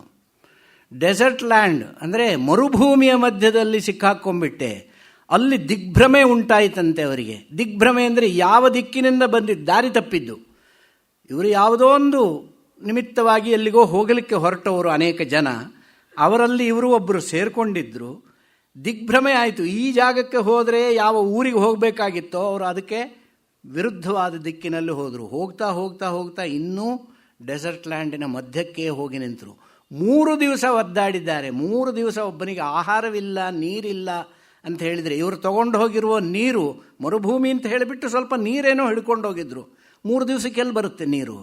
ಆ ನೀರು ಖಾಲಿಯಾಗಿ ಹೋಯಿತು. ಅನ್ನವಿಲ್ಲ. ನೋಡಲಿಕ್ಕೆ ಅವರು ದೊಡ್ಡ ಶ್ರೀಮಂತರು. ಜೇಬು ತುಂಬ ದುಡ್ಡಿದೆ, ತಿನ್ನಲಿಕ್ಕಾಗತ್ತೆಯೇ? ಕೈಯಲ್ಲಿ ಬಂಗಾರದ ಉಂಗುರಗಳಿದ್ದಾವೆ, ದೊಡ್ಡ ಇದನ್ನು ಸುವರ್ಣದ ಹಾರವನ್ನು ಹಾಕ್ಕೊಂಡಿದ್ದಾರೆ, ಕೈಯಲ್ಲಿ ಕಡಗ ಎಲ್ಲ ಇದೆ, ಬ್ರೇಸ್ಲೆಟ್ ಎಲ್ಲ ಹಾಕ್ಕೊಂಡಿದ್ದಾರೆ. ಯಾವುದನ್ನು ತಿನ್ನಲಿಕ್ಕಾಗತ್ತೆ? ತಿನ್ನಲಿಕ್ಕಾಗುವಂತಹ ಆವಾಗ ನೀವು ರಾಗಿಯ ಅಂಬಲಿಯನ್ನು ಕೊಟ್ಟರೂ ತೆಗೆದುಕೊಳ್ಳುವಂತಹ ಸ್ಥಿತಿ. ಅನ್ನದ ಮಹತ್ವ ಏನು ಅನ್ನೋದು ಆವಾಗ ಹಸಿದವನಿಗೆ ಅನ್ನದ ಮಹತ್ವ ಗೊತ್ತಾಗುತ್ತೆ ಹೊರತು ಹೊಟ್ಟೆ ತುಂಬಿನವನಿಗೆ ಏನು ಗೊತ್ತು ಅನ್ನದ ಮಹತ್ವ. ಅಂತಹ ಅನ್ನವನ್ನು ಅವನು ದಾನ ಮಾಡ್ತಾ ಇದ್ದಂತೆ. ಯಾರಿಗೆ ಅಂತ ಕೇಳಿದರೆ ಹೊಟ್ಟೆ ತುಂಬಿದವರಿಗಲ್ಲ, ಹಸಿದವರಿಗೆ. ಅವನು ಯಾವಾಗಲೂ ಹಸಿದವರನ್ನು ಹುಡುಕಿಕೊಂಡು ಹೋಗಿ ಅನ್ನದಾನ ಮಾಡ್ತಾ ಇದ್ದಂತೆ. ಅಂತಹ ಅನ್ನದಾನ ಮಾಡಿದ್ದರ ಫಲವಾಗಿ ವಾಜಂ ಅಂದರೆ ಅನ್ನ, ಅನ್ನ ನಿಮಿತ್ತವಾದ ಶ್ರವ ಅಂದರೆ ಕೀರ್ತಿ ಯಾರಿಗೆ ಇತ್ತೋ ಅವನು ವಾಜಶ್ರವ. ವಾಜಂ ಅನ್ನಂ ತನ್ನಿಮಿತ್ತಂ ಶ್ರವ ಯಸ್ಯ ಸಹ ವಾಜಶ್ರವ. ಅವನ ಮಗ ವಾಜಶ್ರವಸ ಅಂತ ಇದ್ದ. ಅವನ ಮಗನೇ ನಚಿಕೇತ. ಆ ವಾಜಶ್ರವಸ ಅನ್ನುವಂಥವನು ಒಂದು ಸಾರಿ ಯಾಗವನ್ನು ಮಾಡಿದನಂತೆ. ಯಾಗವನ್ನು ಮಾಡೋದು, ಯಾಗ ಅಂತ ಹೇಳಿದರೆ ಏನರ್ಥ? ಯಾಗ ಶಬ್ದಕ್ಕೆ ಯಜು ದೇವಪೂಜಾ ಸಂಗತಿ ಕರ್ಣದಾನೇಶು ಅನ್ನುವಂತಹ ಧಾತುವಿನಿಂದ, ಧಾತು ಅಂತ ಹೇಳಿದರೆ ಕೆಲವರಿಗೆ ಸಂಶಯ ಬರಬಹುದೇನೋ. ಧಾತು ಅಂತ ಹೇಳಿದರೆ ಇಂಗ್ಲೀಷ್ನಲ್ಲಿ ಹೇಳೋದಾದ ರೂಟ್ ಅಂತ ಏನು ಹೇಳ್ತೀವಿ, ಇಟ್ ಈಸ್ ಕಾಲ್ಡ್ ಆ್ಯಸ್ ಧಾತು. The word is derived from the root ಅಂತ ಹೇಳ್ತೀವಲ್ಲ, ಯಾವ ಶಬ್ದದಿಂದ ಇದು ಬಂತು ಅನ್ನುವಂಥದ್ದು, ಆ ಧಾತು ಯಾವ ರೀತಿಯಾಗಿ ಇರುತ್ತೋ ಅದರಿಂದ ಸಂಸ್ಕೃತದಲ್ಲಿರುವ ವಿಶೇಷವೇ ಅದು. ಎಲ್ಲ ಶಬ್ದಗಳು ಧಾತು ಮೂಲವಾಗಿಯೇ ಹುಟ್ಟಿ ಬಂದಿರುವಂತಹದ್ದು. ಅಂದರೆ ಎಲ್ಲವೂ ಸಾರ್ಥಕ ಶಬ್ದಗಳು. ನಿರರ್ಥಕವಾದ ಶಬ್ದ ಸಂಸ್ಕೃತ ಭಾಷೆಯಲ್ಲಿ ಇರೋದೇ ಇಲ್ಲ, ಅದು ದೇವಭಾಷೆ. ಆದ್ದರಿಂದ ಹಾಗೆ ಇವನಿಗೆ ಆ ಅನ್ನ ನಿಮಿತ್ತವಾಗಿ ಬಂದಿರುವಂತಹ ವಾಜಶ್ರವನ ಮಗ ವಾಜಶ್ರವಸ್ಸು ಅವನು ಯಾಗವನ್ನು ಮಾಡಿದ್ದಾನೆ. ಯಾಗದಲ್ಲಿ ದೇವಪೂಜಾ ಸಂಗತಿ ಕರಣ ದಾನೇಶು ಯಾಗ ಶಬ್ದ. ದೇವಪೂಜೆ ಮಾಡಿದರೂ ಯಾಗ, ಸಂಗತಿ ಸಂಬಂಧವನ್ನು ಮಾಡಿದ ಅರ್ಥದಲ್ಲೂ ಕೂಡ ಯಾಗ ಇದೆ. ಕರ್ಣ ಸಾಧನಾನು ಅರ್ಥದಲ್ಲಿ, ಈ ಅರ್ಥಗಳಲ್ಲಿ ಯಜುಶ್ ಶಬ್ದ ಯಾಗ ಶಬ್ದ ಇರುವಾಗ ಈ ಯಾಗ ಅಂತ ಹೇಳಿದರೆ ದೇವತೋದ್ದೇಶೇನ ದ್ರವ್ಯತ್ಯಾಗೋ ಯಾಗ. ದೇವತೆಯನ್ನು ಉದ್ದೇಶಿಸಿ ದ್ರವ್ಯವನ್ನು ತ್ಯಾಗ ಮಾಡಿದಾಗ ಅದನ್ನು ಯಾಗ ಅಂತ ಕರೀತೇವೆ. ಹಾಗೆ ಇವತ್ತಿನ ಕಾಲದಲ್ಲಿ ಶ್ರೌತಯಾಗಗಳ ಸಂಖ್ಯೆ ಕಮ್ಮಿಯಾಗಿದೆ. ಶ್ರೌತಯಾಗಗಳನ್ನು ನಾವೆಲ್ಲೂ ನೋಡಲಿಕ್ಕೆ ಸಾಧ್ಯವಿಲ್ಲ. ಸ್ಮಾರ್ತಯಾಗಗಳು ತುಂಬ ಕಡೆಯಲ್ಲಿ ನಡೀತಾ ಇದ್ದಾವೆ. ನೀವು ಕೇಳಿರಬಹುದು ಅತಿರುದ್ರ ಸ್ವಾಹಾಕಾರ ಮಹಾಯಾಗ, ಶತಚಂಡೀ ಮಹಾಯಾಗ, ಸಹಸ್ರಚಂಡೀ ಯಾಗ ಇತ್ಯಾದಿ ಯಾಗಗಳ, ಇವೆಲ್ಲ ಸ್ಮಾರ್ತ ಯಾಗಗಳು, ಸ್ಮೃತಿಯಿಂದ ನಿರೂಪಿತವಾದ ಯಾಗಗಳು. ಶ್ರುತಿಯಿಂದ ಹೇಳಿರುವ ಯಾಗಗಳಲ್ಲ ಇವು. ಆದರೆ ಶ್ರುತಿ ಮಂತ್ರಗಳಿಂದನೇ ಮಾಡುವಂತಹ ಕ್ರಮ ಇದ್ದರೂ ಇವಕ್ಕೆ ಮೂಲ ಸ್ಮೃತಿ ಆದ್ದರಿಂದ ಇವೆಲ್ಲ ಸ್ಮಾರ್ತ ಯಾಗಗಳು. ಶ್ರೌತಯಾಗಗಳು ಯಾವುದು ಅಂತ ಕೇಳಿದರೆ ಅಗ್ನಿಹೋತ್ರ, ದರ್ಶಪೂರ್ಣ, ಸೋಮಯಾಗ, ಅತ್ಯಗ್ನಿಷ್ಟೋಮ ಇತ್ಯಾದಿ ಯಾಗಗಳು ಶ್ರೌತಯಾಗಗಳು. ಅಂತಹ ಯಾಗಗಳನ್ನು ಹಿಂದೆ ನಡೆಸ್ತಾ ಇದ್ದರು. ಅಂತಹ ಯಾಗಗಳಲ್ಲಿ ಅನೇಕ ಯಾಗಗಳನ್ನು ನೀವು ರಾಮಾಯಣದಲ್ಲಿ ಮಹಾಭಾರತದಲ್ಲಿ ಋಷಿಗಳು ಮುನಿಗಳು, ರಾಮನೂ ಕೂಡ ಅಂಥ ಯಾಗಗಳನ್ನು, ಧರ್ಮರಾಜನು ಅಶ್ವಮೇಧ ಯಾಗವನ್ನು ಮಾಡಿದ, ರಾಜಸೂಯ ಯಾಗವನ್ನು ಮಾಡಿದ ಇತ್ಯಾದಿ ಯಾಗಗಳನ್ನು ನಾವು ಕೇಳಿದ್ವಿ. ಆ ಯಾಗಗಳನ್ನು ಇವತ್ತು ಮಾಡುವಂತಹದ್ದು ತುಂಬ ವಿರಳ, ಮಾಡುವುದು ಅಷ್ಟು ಸುಲಭ ಸಾಧ್ಯವಲ್ಲ. ಆದ್ದರಿಂದ ಆ ಯಾಗವನ್ನು ಮಾಡುವಂತಹ ಸಂದರ್ಭದ ದೇವತೋದ್ದೇಶದಿಂದ ದ್ರವ್ಯವನ್ನು ತ್ಯಾಗ ಮಾಡಿದಾಗ ಅದನ್ನು ಯಾಗ ಅಂತ ಅನಿಸ್ಕೊಳ್ಳುತ್ತೆ. ಅಂತಹ ಯಾಗಗಳನ್ನು, ಅನೇಕ ಯಾಗಗಳನ್ನು ಮಾಡಿ ಅದರಲ್ಲಿ ಎಲ್ಲರಿಗೂ ಅನ್ನ ಸಂತರ್ಪಣೆಯನ್ನು ಮಾಡಿ, ವಿಶೇಷವಾಗಿ ಹಸಿದವರಿಗೆ ಯಾಗದಲ್ಲಿ ಅನ್ನ ಸಂತರ್ಪಣೆಯನ್ನು ಮಾಡಿದಾಗ ಬಂದಂತಹ ಕೀರ್ತಿ ಏನಿದೆಯೋ ಅದು ವಾಜಶ್ರವ ಅಂತ ಅವನಿಗೆ ಹೆಸರು ಬಂದಿದ್ದು. ಅವನ ಮಗ ಯಾರಿದ್ದಾನೋ ಅವನೇ ನಚಿಕೇತನ ಅಪ್ಪ. ಅವನು ನಚಿಕೇತನ ಅಪ್ಪನಾದವನು ಒಂದು ಸಾರಿ ಹೀಗೆ ಒಂದು ಸಂದರ್ಭದಲ್ಲಿ ಒಂದು ಯಾಗವನ್ನು ಮಾಡ್ತಾನೆ. ಆ ಯಾಗ ಮಾಡಿದಾಗ ಯಾಗದಲ್ಲಿ ದಕ್ಷಿಣೆ ಇರುವಂತಹದ್ದು ಪ್ರಧಾನವಾದ ಅಂಶ. ಇಲ್ಲಿ ದಕ್ಷಿಣಾ ವಿಚಾರಕ್ಕೆ ಬಂದಾಗ ಒಂದು ವಿಷಯವನ್ನು ಹೇಳಲೇಬೇಕು. ಎಷ್ಟೋ ಜನ ಒಳ್ಳೆ ಕರ್ಮವನ್ನು ಮಾಡ್ತಾರೆ, ಋತ್ವಿಜರಿಗೆ ದಕ್ಷಿಣೆಯನ್ನು ಕೊಡುವಾಗ ಕೈ ಹಿಂದಾಗಿಬಿಡುತ್ತೆ. ಯಾಗಕ್ಕೆ ಹೇಗೆ ಮಾಡಿರ್ತಾರೆ, ಬ್ರಹ್ಮಾಂಡವಾದಂತಹ ಏರ್ಪಾಟನ್ನು ಮಾಡಿ ಅತ್ಯಂತ ಸಾವಿರಾರು ರೂಪಾಯಿಗಳನ್ನು ಖರ್ಚು ಮಾಡಿ ಹೂವಿನ ಅಲಂಕಾರ ಮಾಡಿ ಆ ಹೂವಿನವನಿಗೆ 10,000 ರೂಪಾಯಿ ಕೊಡ್ತಾರೆ. ಬಾಕಿ ಉಳಿದ ಕೂಲಿ 10,000 ರೂಪಾಯಿ ಆಗಿರುತ್ತೆ. ಆದರೆ ಋತ್ವಿಜನಿಗೆ ದಕ್ಷಿಣೆ ಕೊಡುವಾಗ ಲೆಕ್ಕ ಹಾಕ್ತಾರೆ, ಅವರಿಗೆ ಅಷ್ಟು ಕೊಡಬೇಕು. ಒಂದು ದಿವಸಕ್ಕೆ ಅವರಿಗೆ 2,000 ರೂಪಾಯಿ ಕೊಟ್ಟರೆ 30 ದಿವಸಕ್ಕೆ 60,000 ರೂಪಾಯಿ ಆಗುತ್ತೆ. ಅವರಿಗೆ ಇಷ್ಟು ಸಂಪಾದನೆ ಒಟ್ಟ್ಯಾಕೆ ಕೊಡಬೇಕು, ಹೀಗೆಲ್ಲ ಲೆಕ್ಕಾಚಾರ ಅಲ್ಲಿ ಬಂದುಬಿಡುತ್ತೆ ಎಷ್ಟೋ ಜನರಿಗೆ. ಎಲ್ಲರೂ ನಾ ಹೇಳೋಲ್ಲ, ಕೆಲವರಲ್ಲಿ ಅಂಥವರು ಇದ್ದಾರೆ. ಆದರೆ ಅವರು ತಿಳ್ಕೊಳ್ಳದೇ ಇರುವಂತಹ ಒಂದು ದೊಡ್ಡ ವಿಚಾರ ಏನು ಅಂದರೆ, ಯಾಗ ಸಮಾಪ್ತಿ ಅಂತಾಗುವುದು ದಕ್ಷಿಣೆಯಿಂದಲೇ. ದಕ್ಷಿಣೆಯನ್ನು ಕೊಡದೇ ಇದ್ದರೆ ಅಥವಾ ಅದು ಸರಿಯಾದ ದಕ್ಷಿಣೆ ಕೊಡದೇ ಇದ್ದರೆ ಯಾವ ಫಲವನ್ನು ಬಯಸಿ ಅವನು ಯಾಗ ಮಾಡಿದ್ದನೋ ಆ ಫಲದಲ್ಲಿ ವೈಗುಣ್ಯ ಅಂದರೆ ಅದರಲ್ಲಿ ಸ್ವಲ್ಪ ಲೋಪ ಅನ್ನುವಂಥದ್ದು ಆಗುತ್ತೆ. ಇದು ಶಾಸ್ತ್ರ ಹೇಳಿರುವಂಥದ್ದು.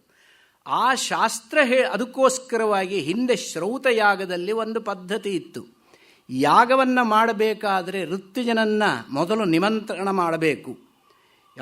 ನೀವು ಋತ್ವಿಜನನ್ನು ಭೇಟಿ ಮಾಡಿ ಅವನಲ್ಲಿ ನಾನು ಇಂತಹ ಯಾಗವನ್ನು ಮಾಡಲಿಕ್ಕಿದ್ದೇನೆ, ನೀನು ಬಂದು ನಡೆಸಿಕೊಡಬೇಕು ಅಂತ ಕೇಳಿದಂತಹ ಸಂದರ್ಭದಲ್ಲಿ, ಇದು ನಾನು ಹೇಳ್ತಿರುವುದಲ್ಲ, ವೇದದಲ್ಲಿರುವಂತಹ ಕಥೆ, ವೇದದಲ್ಲಿ ಹೇಳಿರುವಂತಹ ವಿಚಾರ.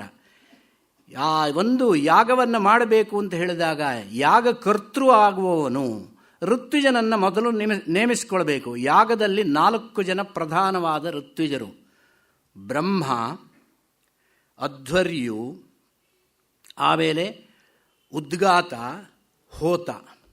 ಈ ರೀತಿಯಾಗಿ 4 ಜನ ಋತ್ವಿಜರು ಪ್ರಧಾನವಾಗಿ ಯಾಗದಲ್ಲೇ ಇರ್ತಾರೆ. ಬ್ರಹ್ಮ ಅನ್ನುವಂಥವನು ಕರ್ಮವನ್ನು ಸರ್ವಸ್ವವೂ ಕರ್ಮದಲ್ಲಿ ನಡೆಯುವಂತಹ ಅಂಗಗಳು ಸಾಂಗವಾಗಿ ಕ್ರಮವರಿತು ವಿಧಿವತ್ತಾಗಿ ನಡೀತಾ ಇದೆಯೇ ಇಲ್ಲವೇ ಎನ್ನುವಂತಹದ್ದನ್ನು ನೋಡುವಂತಹ ಸ್ಥಾನದಲ್ಲಿ ಕೂತಿರುವವನು ಬ್ರಹ್ಮ.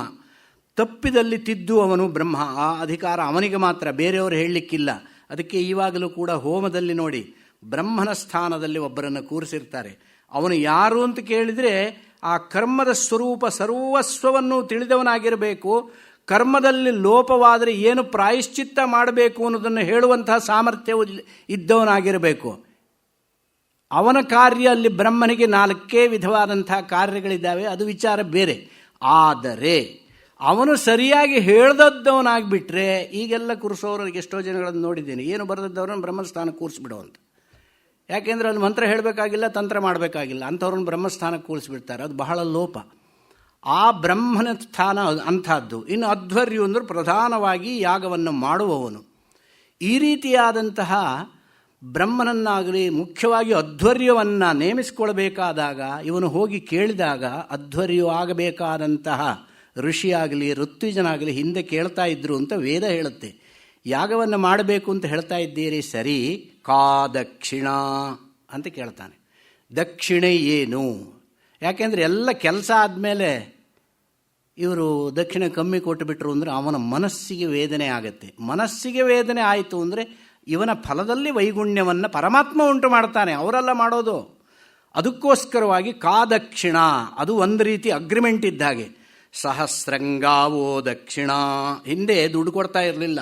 ಯಾಗವನ್ನು ಮಾಡಿದರೆ ಈ ಗೋವನ್ನೇ ದಕ್ಷಿಣೆಯನ್ನಾಗಿ ಕೊಡುವಂತಹ ಒಂದು ಸ್ಥಿತಿ ಇತ್ತು. ಸಹಸ್ರಂಗಾವೋ ದಕ್ಷಿಣ, ಈ ಯಾಗವನ್ನು ನೀನು ಮಾಡಿಸಿದ್ದೇ ಆದರೆ ನಾನು 1,000 ಗೋವುಗಳನ್ನು ನಾನು ಕೊಡ್ತೇನೆ ದಕ್ಷಿಣೆಯಾಗಿ.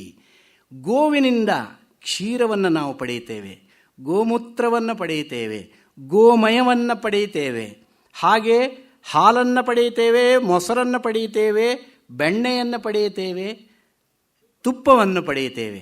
ಗೋವಿನಿಂದ ನಾವು ಪಡೆಯುತ್ತಿರುವಂತಹ ಉಪಯೋಗ ಎಷ್ಟು? ಅದು ಸತ್ತರೆ ಅದರ ಚರ್ಮದಿಂದ ಚಪ್ಪಲಿ ಮಾಡಿ ಹಾಕ್ಕೊಳ್ತಾರೆ. ನೀನಾರಿಗಾದೆಯೋ ಎಲೆ ಮಾನವಾನು ಮಾತು ಎಲ್ಲರಿಗೂ ಗೊತ್ತಿದೆ. ಅಂತಹ ಗೋವು ಬೀದಿ ಬೀದಿಗಳಲ್ಲಿ ಇವತ್ತು ಹನನವಾಗ್ತಾ ಇದೆ. ಬಹಳ ಖೇದದ ವಿಷಯ. ಅದು ಕಲಿಯ ಪ್ರಭಾವ.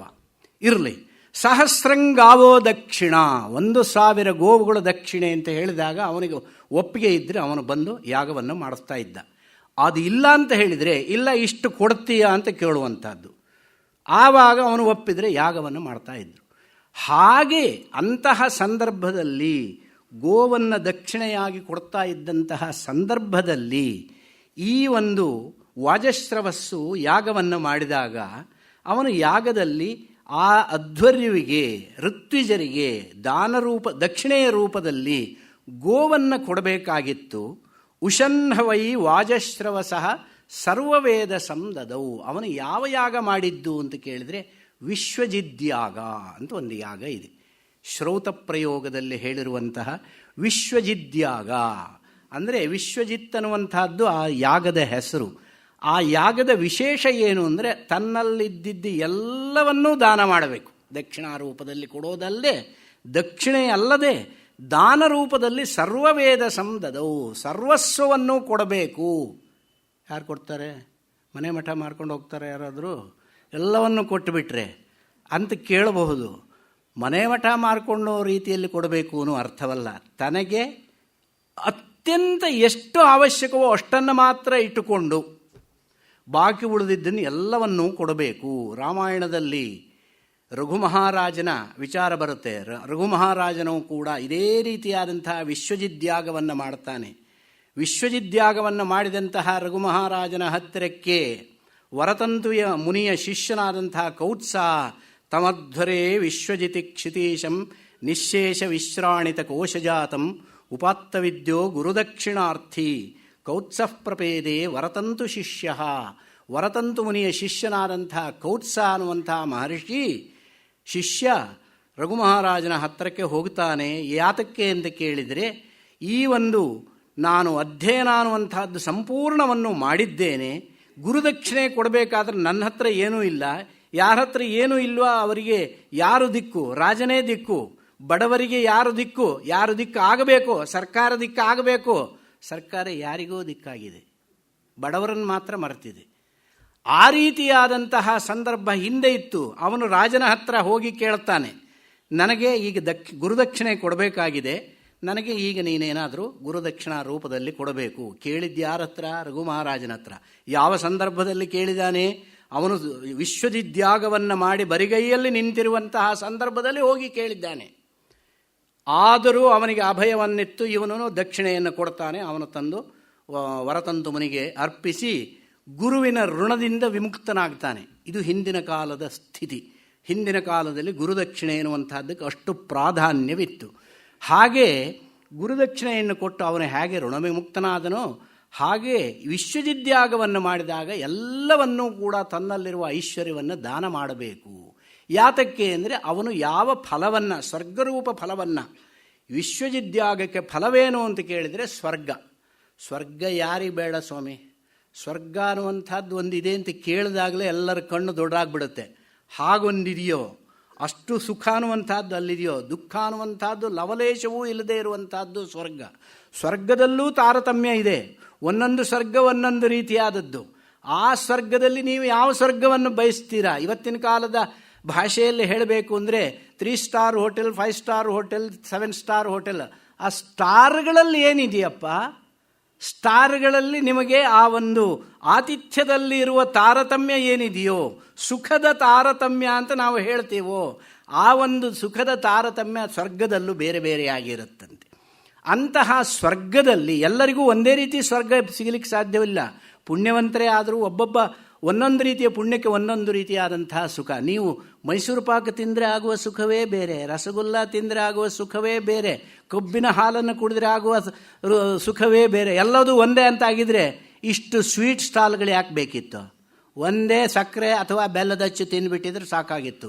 ಸುಖದಲ್ಲಿ ತಾರತಮ್ಯವೂ ಹಾಗೆ, ಸಿಹಿಯಲ್ಲಿ ತಾರತಮ್ಯ ಹೇಗಿದೆಯೋ ಸುಖದಲ್ಲೂ ತಾರತಮ್ಯ ಹಾಗೇ ಇರೋದರಿಂದ ಸ್ವರ್ಗದಲ್ಲೂ ತಾರತಮ್ಯ ಅನ್ನುವಂಥದ್ದಿದೆ. ಆ ಸ್ವರ್ಗವನ್ನು ಬಯಸುವಂತಹ, ಅದರಲ್ಲಿ ಉತ್ಕೃಷ್ಟವಾದದ್ದು ಸ್ವರ್ಗ ಯಾವುದಿದೆಯೋ ಅದು ವಿಶ್ವಜಿದ್ಯಾಗದ ಫಲ. ಎಲ್ಲ ಸ್ವರ್ಗಗಳಿಗಿಂತಲೂ ಉತ್ಕೃಷ್ಟವಾದ ಸ್ವರ್ಗ ಇಂದ್ರಭವನ, ಇಂದ್ರನ ಲೋಕ, ಅಮರಾವತಿ ಅನ್ನುವಂಥದ್ದು ಏನಿದೆಯೋ ಅದು ಸರ್ವಾಪೇಕ್ಷಾ ಸ್ವರ್ಗದಲ್ಲಿ ಉತ್ಕೃಷ್ಟವಾದದ್ದು. ಆ ಸ್ವರ್ಗವನ್ನು ಬಯಸಬೇಕಾದ್ರೆ ಅಂಥವನು ಈ ವಿಶ್ವಜಿದ್ಯಾಗವನ್ನು ಮಾಡಬೇಕು. ಬಯಸೋದೇನೋ ಅಷ್ಟು ದೊಡ್ಡದು ಸ್ವರ್ಗರೂಪ ಫಲ. ನೀನು ಅದಕ್ಕೆ ಸಾಧನೆ ಹೆಂಗೆ ಮಾಡಬೇಕು? ಯಾವ ಸಾಧನೆಯನ್ನು ಹೇಳಿದ್ದಾನೆ? ಈ ಯಾಗವನ್ನು ಮಾಡಬೇಕು ಅಂತ ಹೇಳಿದ್ದಾನೆ, ವಿಶ್ವಜಿದ್ಯಾಗ. ಅದರಲ್ಲಿ ಕೊಡುವ ದಕ್ಷಿಣೆ ಹೇಗಿರಬೇಕು? ಆ ಯಾಗಕ್ಕೆ ಸರಿಯಾಗಿ ತಾನೇ ದಕ್ಷಿಣೆ ಇರಬೇಕು. ದೊಡ್ಡ ಯಾಗ ಮಾಡಿಬಿಟ್ಟು 15 ದಿವಸ ಯಾಗ ಮಾಡಿಬಿಟ್ಟು ಋತ್ವಿಜರಿಗೆ 1500 ರೂಪಾಯಿ ಕೊಟ್ಬಿಟ್ರೆ ಸರಿ ಹೋಗುತ್ತಾ? ಸಾಕಾಗೋದಿಲ್ಲ ತಾನೆ. ಅಂದರೆ ಆ ದಕ್ಷಿಣೆಯಲ್ಲಿ 15 ದಿವಸ ಕಷ್ಟಪಟ್ಟಿದ್ದೇನೆ, ನನಗೆ ದಿವಸಕ್ಕೆ 100 ರೂಪಾಯಿನಂತೆ ಲೆಕ್ಕ ಕೊಟ್ಟುಬಿಟ್ರಲ್ಲಪ್ಪ ಅಂತ ಅವನು ಮನಸ್ಸಿನಲ್ಲಿ ನೊಂದುಕೊಂಡ ಅಂದರೆ ಈ ಒಂದು ಯಾಗದ ಫಲದಲ್ಲಿ ವೈಗುಣ್ಯ ಉಂಟಾಗುವುದು ಗ್ಯಾರಂಟಿ. ಆ ರೀತಿಯಾಗಿ ವಾಜಶ್ರವನು ಕೂಡ ವಿಶ್ವಜಿದ್ಯಾಗವನ್ನು ಮಾಡಲಿಕ್ಕೆ ಉಪಕ್ರಮ ಮಾಡಿಬಿಟ್ಟು ಯಾಗವನ್ನು ಸಂಪೂರ್ಣ ಮಾಡಿ ಕೊನೆಯಲ್ಲಿ ದಕ್ಷಿಣಾ ರೂಪದಲ್ಲಿ ಗೋವುಗಳನ್ನು ಕೊಡಲಿಕ್ಕೆ ಹೊರಡ್ತಾನೆ. ಉಷನ್ಹವೈ ವಾಜಶ್ರವಸ ಸರ್ವವೇದ ಸಂದದೌ ತಸ್ಯ ನಚಿಕೇತ ನಾಮ ಪುತ್ರ ಆಸ. ಅವನಿಗೆ ನಚಿಕೇತ ಎಂಬ ಒಬ್ಬ ಮಗ ಇರ್ತಾನೆ. ಆ ಮಗನಿಗೆ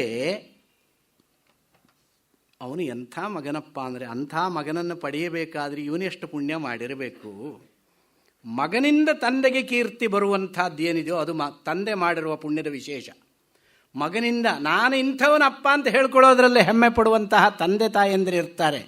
ಅವರು ಎಷ್ಟು ಪುಣ್ಯಾತ್ಮರು ಅಂದರೆ, ಸುಮ್ಮನೆ 4 ತಪಸ್ಸಃ ಫಲಂ. ತಮ್ಮ ಮಕ್ಕಳು ಯಾವುದೇ ಒಂದು ಎಕ್ಸಾಮ್ನಲ್ಲಿ ಫಸ್ಟ್ ರ್ಯಾಂಕ್ ಬಂದ ಅಂದರೆ ಆ ತಂದೆ ತಾಯಿಗಳ ಸಂತೋಷವನ್ನು ಹೇಳಲಿಕ್ಕೆ ಸಾಧ್ಯವೇ?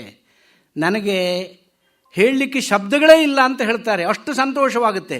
ಒಳ್ಳೆ ಒಂದು ಸಂಗೀತ ಕಲೆಯಲ್ಲಿ ಅಥವಾ ಒಂದು ಚಿತ್ರಕಲೆಯಲ್ಲಿ ಇನ್ಯಾವುದೇ ಒಂದು ವಾದನ ಕಲೆಯಲ್ಲಿ ಪ್ರಾವೀಣ್ಯ ಪಡೆದಂತಹ ಮಕ್ಕಳು ಒಂದು ವೇದಿಕೆಯ ಮೇಲೆ ಕಚೇರಿಯನ್ನು ಮಾಡಿದರೆ ಆ ತಂದೆ ತಾಯಿ ಮುಂದೆ ಕೂತ್ಕೊಂಡು ಅನುಭವಿಸ್ತಾ ಇದ್ದರೆ ಆ ಆನಂದವನ್ನು ವರ್ಣಿಸೋಕ್ಕೆ ಸಾಧ್ಯವೇ?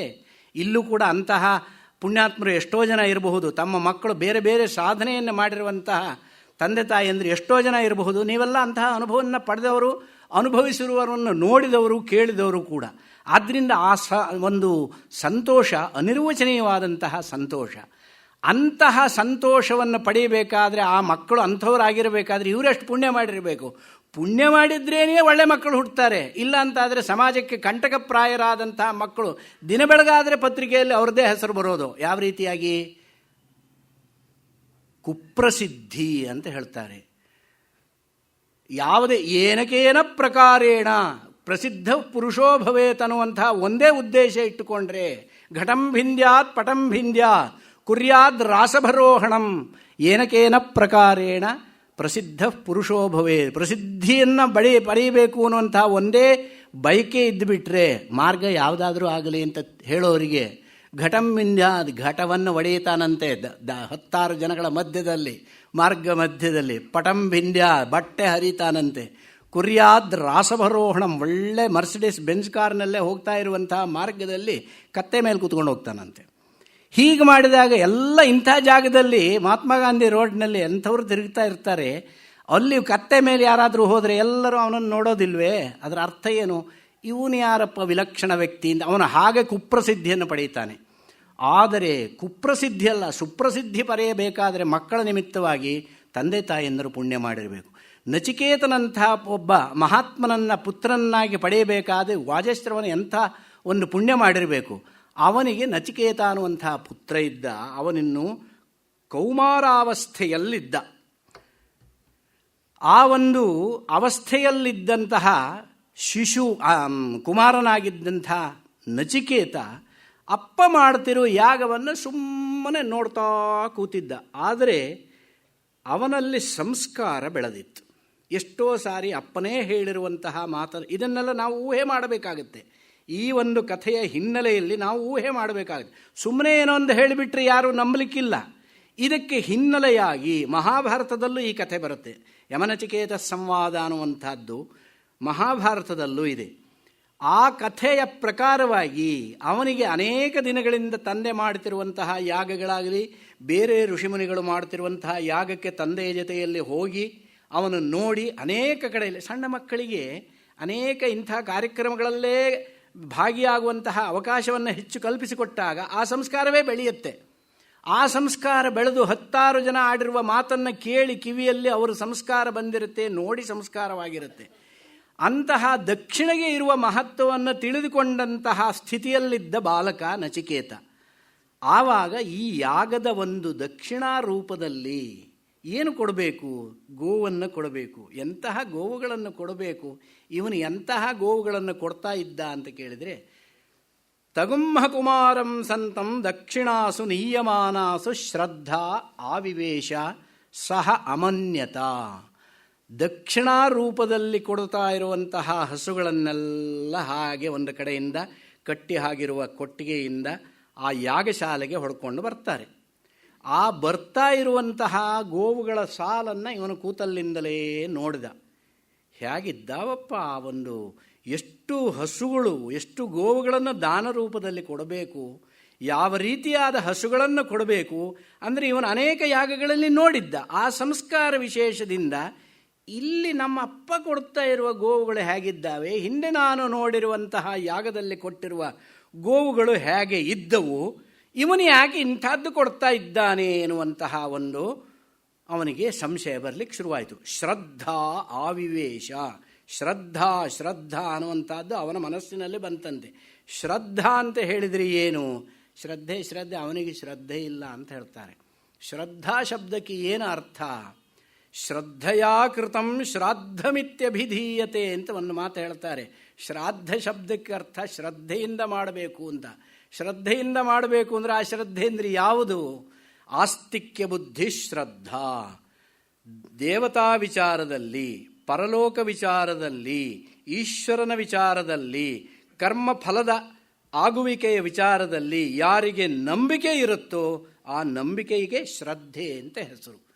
ಅಂದರೆ ಒಳ್ಳೆ ಗೋವನ್ನು ದಾನವಾಗಿ ಕೊಟ್ಟಾಗ ಆ ಒಂದು ಯಾಗದ ಫಲ ಆಗುತ್ತೆ ಎನ್ನುವಂತಹ ನಂಬಿಕೆ ಅವನಲ್ಲಿತ್ತು. ಅಷ್ಟು ಬಲವಾದ ನಂಬಿಕೆ, ಅದು ಶ್ರದ್ಧೆ. ಅಂತಹ ಶ್ರದ್ಧೆ ಉಳ್ಳಂತಹ ನಚಿಕೇತನ ಮನಸ್ಸಿನಲ್ಲಿ ವಿಚಾರ ಮಾಡಿದ. ಹೇಗೆ? ಪೀತೋದಕ ಜಗ್ಧ ತೃಣಾ ದುಗ್ಧ ದೋಹ ನಿರಿಂದ್ರಿಯಾ ಅನಂದ ನಾಮತೆ ಲೋಕಾ ತಾನ್ ಸಗಚ್ಚತಿ ತಾದದತು. ನಮ್ಮಪ್ಪ ಯಾಗ ಮಾಡಿದ್ದಾನೆ, ಯಾಗದಲ್ಲಿ ದಕ್ಷಿಣಾರೂಪವಾಗಿ ಕೊಡಲಿಕ್ಕೆ ತಂದಿರುವಂತಹ ಗೋವುಗಳು ಹೇಗಿದ್ದಾವೆ ಅಂತ ಕೇಳಿದರೆ ಪೀತೋದಕಾ, ಪೀತಂ ಉದಕಂ ವ್ಯಾಭಿಸ್ತಾ ಪೀತೋದಕಾ. ನೀರು ಕುಡಿದು ಎಷ್ಟೋ ದಿವಸ ಆಗೋಗಿದೆ. ಪೀತೋದಕ ಯಾವಾಗಲೂ ಕುಡಿದು ಬಿಟ್ಟಿದ್ದಾವೆ ನೀರು. ಅಂದರೆ ನೀರು ಕುಡ್ದಿಲ್ಲ ಈಗ ತರ್ಕೊಂಡು ಬರಬೇಕಾದ್ರೆ, ಅಂತಹ ಸ್ಥಿತಿಯಲ್ಲಿದ್ದಾವೆ. ಜಗ್ಧ ತೃಣಾಹ ಜಗ್ಘಾನಿ ತೃಣಾನಿ ಯಾಭಿಸ್ತಾಹ ಜಗ್ಧ ತೃಣಾಹ. ಹುಲ್ಲು ತಿಂದು ಎಷ್ಟೋ ದಿವಸ ಆಗೋಗಿದೆ. ಅಂದ್ರೇನು? ಆ ಎಲುಬು ಚರ್ಮ ಎರಡು ಕಾಣ್ತಾ ಇದೆ, ಅಷ್ಟು ಕೃಶವಾದ ಅಂಗಗಳಿಂದ ಕೂಡಿರುವಂತಹ ಗೋವುಗಳು. ದುಗ್ಧದೋಹಾಹ, ಅವು ಹಾಲು ಕೊಡೋದನ್ನು ಬಿಟ್ಟು ಎಷ್ಟೋ ಸಮಯ ಆಗೋಗಿದೆ. ಹಾಲು ಕೊಡೋದನ್ನು ಬಿಟ್ಟು ಬಹಳ ಕಾಲವೇ ಆಗೋಗಿದೆ. ಅಂದರೆ ಬರಡು ಗೋವುಗಳು. ಯಾವ ಒಂದು ಪ್ರಯೋಜನವನ್ನು ಬಯಸಿ ಗೋವುಗಳನ್ನು ದಾನ ಮಾಡಬೇಕೋ, ಗೋವುಗಳನ್ನು ತೆಗೆದುಕೊಂಡು ಹೋದವನಿಗೂ ಕೂಡ ಗೋವುಗಳಿಂದ ಅಷ್ಟೇ ಪ್ರಯೋಜನವಾಗಬೇಕು. ಗೋವುಗಳಿಂದ ಏನು ಪ್ರಯೋಜನವಾಗುತ್ತೆ? ಹಿಂದೆ ತೆಗೆದುಕೊಂಡು ಹೋಗ್ತಾ ಇದ್ದಂಥ ಗೋವನ್ನು ದಕ್ಷಿಣೆಯಾಗಿ ಯಾಕೆ ಹೇಳಿದರು ಅಂದರೆ, ಇವತ್ತು ನಿಮಗೆಲ್ಲರಿಗೂ ಚೆನ್ನಾಗಿ ಅನುಭವ ಇರೋದು, ಅದರಲ್ಲೂ ಪ್ರಧಾನಮಂತ್ರಿಯವರ ಡಿಮಾನಿಟೈಸೇಷನ್ ಮತ್ತು ಈ ಒಂದು ಬ್ಯಾಂಕಿಂಗ್ನಲ್ಲಿ ಬರುವಂತಹ ಅತ್ಯಂತ ಮಹತ್ತರವಾದ ಬದಲಾವಣೆ, ಕ್ಯಾಶ್ಲೆಸ್ ಸೊಸೈಟಿ ಅಂತ ಏನು ಹೇಳ್ತಿದ್ದೀರಿ, ಆ ರೀತಿಯಾಗಿ ಮಾಡುವಾಗ ಇವತ್ತು ಕ್ಯಾಶಿನ ಬದಲಿಗೆ ಎಲ್ಲರ ಹತ್ರ ATM ಕಾರ್ಡ್ ಇದೆ. ATM ಕಾರ್ಡ್ ಅಂತ ಹೇಳಿದರೆ ಅದು ದುಡ್ಡಲ್ಲ ತಾನೆ, ದುಡ್ಡಿನ ಇನ್ನೊಂದು ರೂಪ. ಯಾಗದಲ್ಲಿ ದಕ್ಷಿಣೆ ಅಂತ ಹೇಳಿದರೆ ನೀವು ದುಡ್ಡು ಕೊಟ್ರೇನೆ ದಕ್ಷಿಣೆಯೋ? ಯಾಗದಲ್ಲಿ ಗೋವು ಕೂಡ ದಕ್ಷಿಣೆ. ಯಾಕೆ? ಗೋವನ್ನು ತೆಗೆದುಕೊಂಡು ಹೋದವ್ರು ಏನು ಮಾಡ್ತಾ ಇದ್ರು? ಅವರೇನು ಡೈರಿ ಇಟ್ಟು ಹಾಲು ಮಾರ್ತಾ ಇರಲಿಲ್ಲ ಹಿಂದಿನವರು. ಹಿಂದಿನ ಕಾಲದಲ್ಲಿ ಆ ಡೈರಿ ಇಟ್ಟು ಮಾರೋದು, ಹಾಲನ್ನು ಮಾರೋದು ಎಲ್ಲ ಶುರುವಾಗಿದ್ದೇ ಹೊರತು, ಹಿಂದಿನ ಕಾಲದಲ್ಲಿ ಗೋವುಗಳನ್ನು ಯಾಕೆ ದಕ್ಷಿಣೆ ಹಾಕಿ ಕೊಡ್ತಾ ಇದ್ರು, ಯಾಕೆ ತೆಗೆದುಕೊಂಡು ಹೋಗ್ತಾ ಇದ್ರು ಅಂದರೆ ಋಷಿಮುನಿಗಳು ಯಾಗಾದಿಗಳನ್ನೇ ಮಾಡ್ತಾ ಇದ್ರು. ಯಾಗಗಳನ್ನು ಮಾಡಬೇಕಾದ್ರೆ ಅವರಿಗೆ ಹೋಮದ್ರವ್ಯಗಳು ಏನಿದೆಯೋ, ಹೋಮದ್ರವ್ಯ ಪುರೋಡಾಶಾದಿಗಳನ್ನಾಗಲಿ, ತುಪ್ಪವನ್ನಾಗಲಿ, ಹಾಲನ್ನಾಗಲಿ, ಮೊಸರನ್ನಾಗಲಿ ಅಲ್ಲಿ ಯಾಗಕ್ಕೆ ದ್ರವ್ಯವಾಗಿ ಉಪಯೋಗಿಸಬೇಕಾದ್ರೆ ಗೋವುಗಳೇ ಬೇಕು. ಅವರಿಗೆ ಯಾವುದರಿಂದ ಉಪಯೋಗ ಆಗುತ್ತೋ ಅದನ್ನು ದಾನವಾಗಿ ದಕ್ಷಿಣಾ ರೂಪದಲ್ಲಿ ಕೊಡಿ. ಇವತ್ತಿನ ಕಾಲದಲ್ಲಿ ಎಲ್ಲರಿಗೂ ದುಡ್ಡೇ ಬೇಕಾಗಿದೆ, ಆದ್ದರಿಂದ ದುಡ್ಡಿನ ರೂಪದಲ್ಲಿ ಕೊಡ್ತಾ ಇದ್ದಾರೆ. ದುಡ್ಡು ದಕ್ಷಿಣೆ ಆಗಿರ್ಬೋದು. ನಿಮಗೆ ಯಾವುದು ಕೊಟ್ಟರೆ ಉಪಯೋಗಕ್ಕೆ ಬರುತ್ತೋ ಅದು ದಕ್ಷಿಣೆ. ಆ ರೀತಿಯಾಗಿ ಗೋವುಗಳನ್ನು ಕೊಡ್ತಾ ಇದ್ದಾನೆ. ಕೊಟ್ಟ ಗೋವು ತೆಗೆದುಕೊಂಡು ಹೋದವನಿಗೆ ಉಪಯೋಗಕ್ಕೆ ಬರಬೇಕು ತಾನೆ. ಯಾಗಕ್ಕೆ ಅವನಿಗೆ ಹಾಲು ಕೊಡಬೇಕು, ಅದು ಹಾಲಿನಿಂದ ಅವನು ತುಪ್ಪವನ್ನು ಮಾಡಿಕೊಳ್ಬೇಕು, ತುಪ್ಪದಿಂದ ಯಾಗದಲ್ಲಿ ದ್ರವ್ಯವನ್ನು ಮಾಡಿಕೊಳ್ಬೇಕು, ಯಾಗವನ್ನು ಮಾಡಬೇಕು ಇತ್ಯಾದಿಯಾಗಿ ಆ ಒಂದು ಸರಪಳಿ ಏನಿದೆಯೋ, ಒಂದಕ್ಕೊಂದು ಸಂಬಂಧ ಇರುವಂತಹ ಒಂದು ಸ್ಥಿತಿ ಏನಿದೆಯೋ ಆ ರೀತಿಯಾಗಿ ದಕ್ಷಿಣೆಯನ್ನು ಕೊಡಬೇಕಾಗಿತ್ತು. ಇವನು ಕೊಟ್ಟಿರುವಂತಹ ಗೋವುಗಳು ಹೇಗಿದೆ? ದುಗ್ಧದೋಹ, ಹಾಲು ಕರೆದು ಎಷ್ಟೋ ದಿವಸ ಆಗಿದೆ, ಅಂದರೆ ಈಗ ಹಾಲು ಕೊಡುವ ಸ್ಥಿತಿಯಲ್ಲೂ ಇಲ್ಲ. ನಿರಿಂದ್ರಿಯಾಹ, ಇಂದ್ರಿಯಗಳೆಲ್ಲ ಶಿಥಿಲವಾಗಿ ಹೋಗಲಿ, ಮುಂದಾದರೂ ಕರು ಹಾಕುತ್ತೋ ನೋಡಿದರೆ ಆ ಕರು ಹಾಕುವ ಸ್ಥಿತಿಯನ್ನು ದಾಟಿ ಹೋಗಿದೆ. ಅಂಥ ಸ್ಥಿತಿಯಲ್ಲಿರುವಂತಹ ಗೋವುಗಳನ್ನು ಈಗಿನವರಾದರೆ ಏನು ಮಾಡ್ತಿದ್ರು? ಸಾಯಿಬರಿ ಮಾರಿಬಿಡ್ತಿದ್ರು. ನಮ್ಮ ಜನಗಳೇ ಇದ್ದಾರೆ ಸಾಯಿಬರಿಗೆ ಮಾರುವಂತಹ ಗೋವುಗಳನ್ನು, ಸಾಯಿಬರಿಗೆ ಮಾರುವಂತಹ. ಸಾಯಿಬರಿಗಿಂತಲೂ ಇವರೇನು ಕಟುಕರು, ಕಮ್ಮಿ ಕಟುಕರಲ್ಲ. ಗೋವುಗಳನ್ನು ಸಾಯಿಬರಿಗೆ ಯಾರು ಗೋವನ್ನು ತಿಂತಾನೋ ಅವನಿಗೆ ಮಾರುವಂಥವನು ಹೆಂಗಾಗಿರಬೇಕು? ಆ ರೀತಿಯಾದಂತಹ ಗೋವುಗಳು ಕೇವಲ ಎಲುಬು, ಚರ್ಮ, 4 ಕಾಲು, 2 ಕೊಂಬು, 1 ಬಾಲ ಇಷ್ಟು ಮಾತ್ರ ಇಟ್ಟುಕೊಂಡಂತಹ ಗೋವುಗಳನ್ನು ಅವರು ಕೊಟ್ಟರೆ, ತಗೊಂಡು ಹೋದನು ಅವಕ್ಕೆ ಹುಲ್ಲು ಹಾಕಿ ಸಾಕೋದೇ ಅವನಿಗೆ ಖರ್ಚು. ಇಂತಹ ಒಂದು ದಕ್ಷಿಣೆಯನ್ನು ಕೊಟ್ಟರೆ ಯಾಗದ ಫಲ ನಮ್ಮ ತಂದೆಗೆ ಬರತ್ತೆಯೇ? ಬರೋದಿಲ್ಲ ತಾನೆ. ಆದ್ದರಿಂದ ಪೀತೋದಕಾಹ ಜಗ್ಧತೃಣಾಹ ದುಗ್ಧದೋಹ ನಿರಿಂದ್ರಿಯಾ, ಇಂಥ ಗೋವುಗಳನ್ನು ಕೊಟ್ಟರೆ ಏನಾಗುತ್ತೆ? ಅನಂದ ನಾಮತೆ ಲೋಕಾಹ ತಾನ್ ಸಗಚ್ಚತಿ ತಾದದತ್.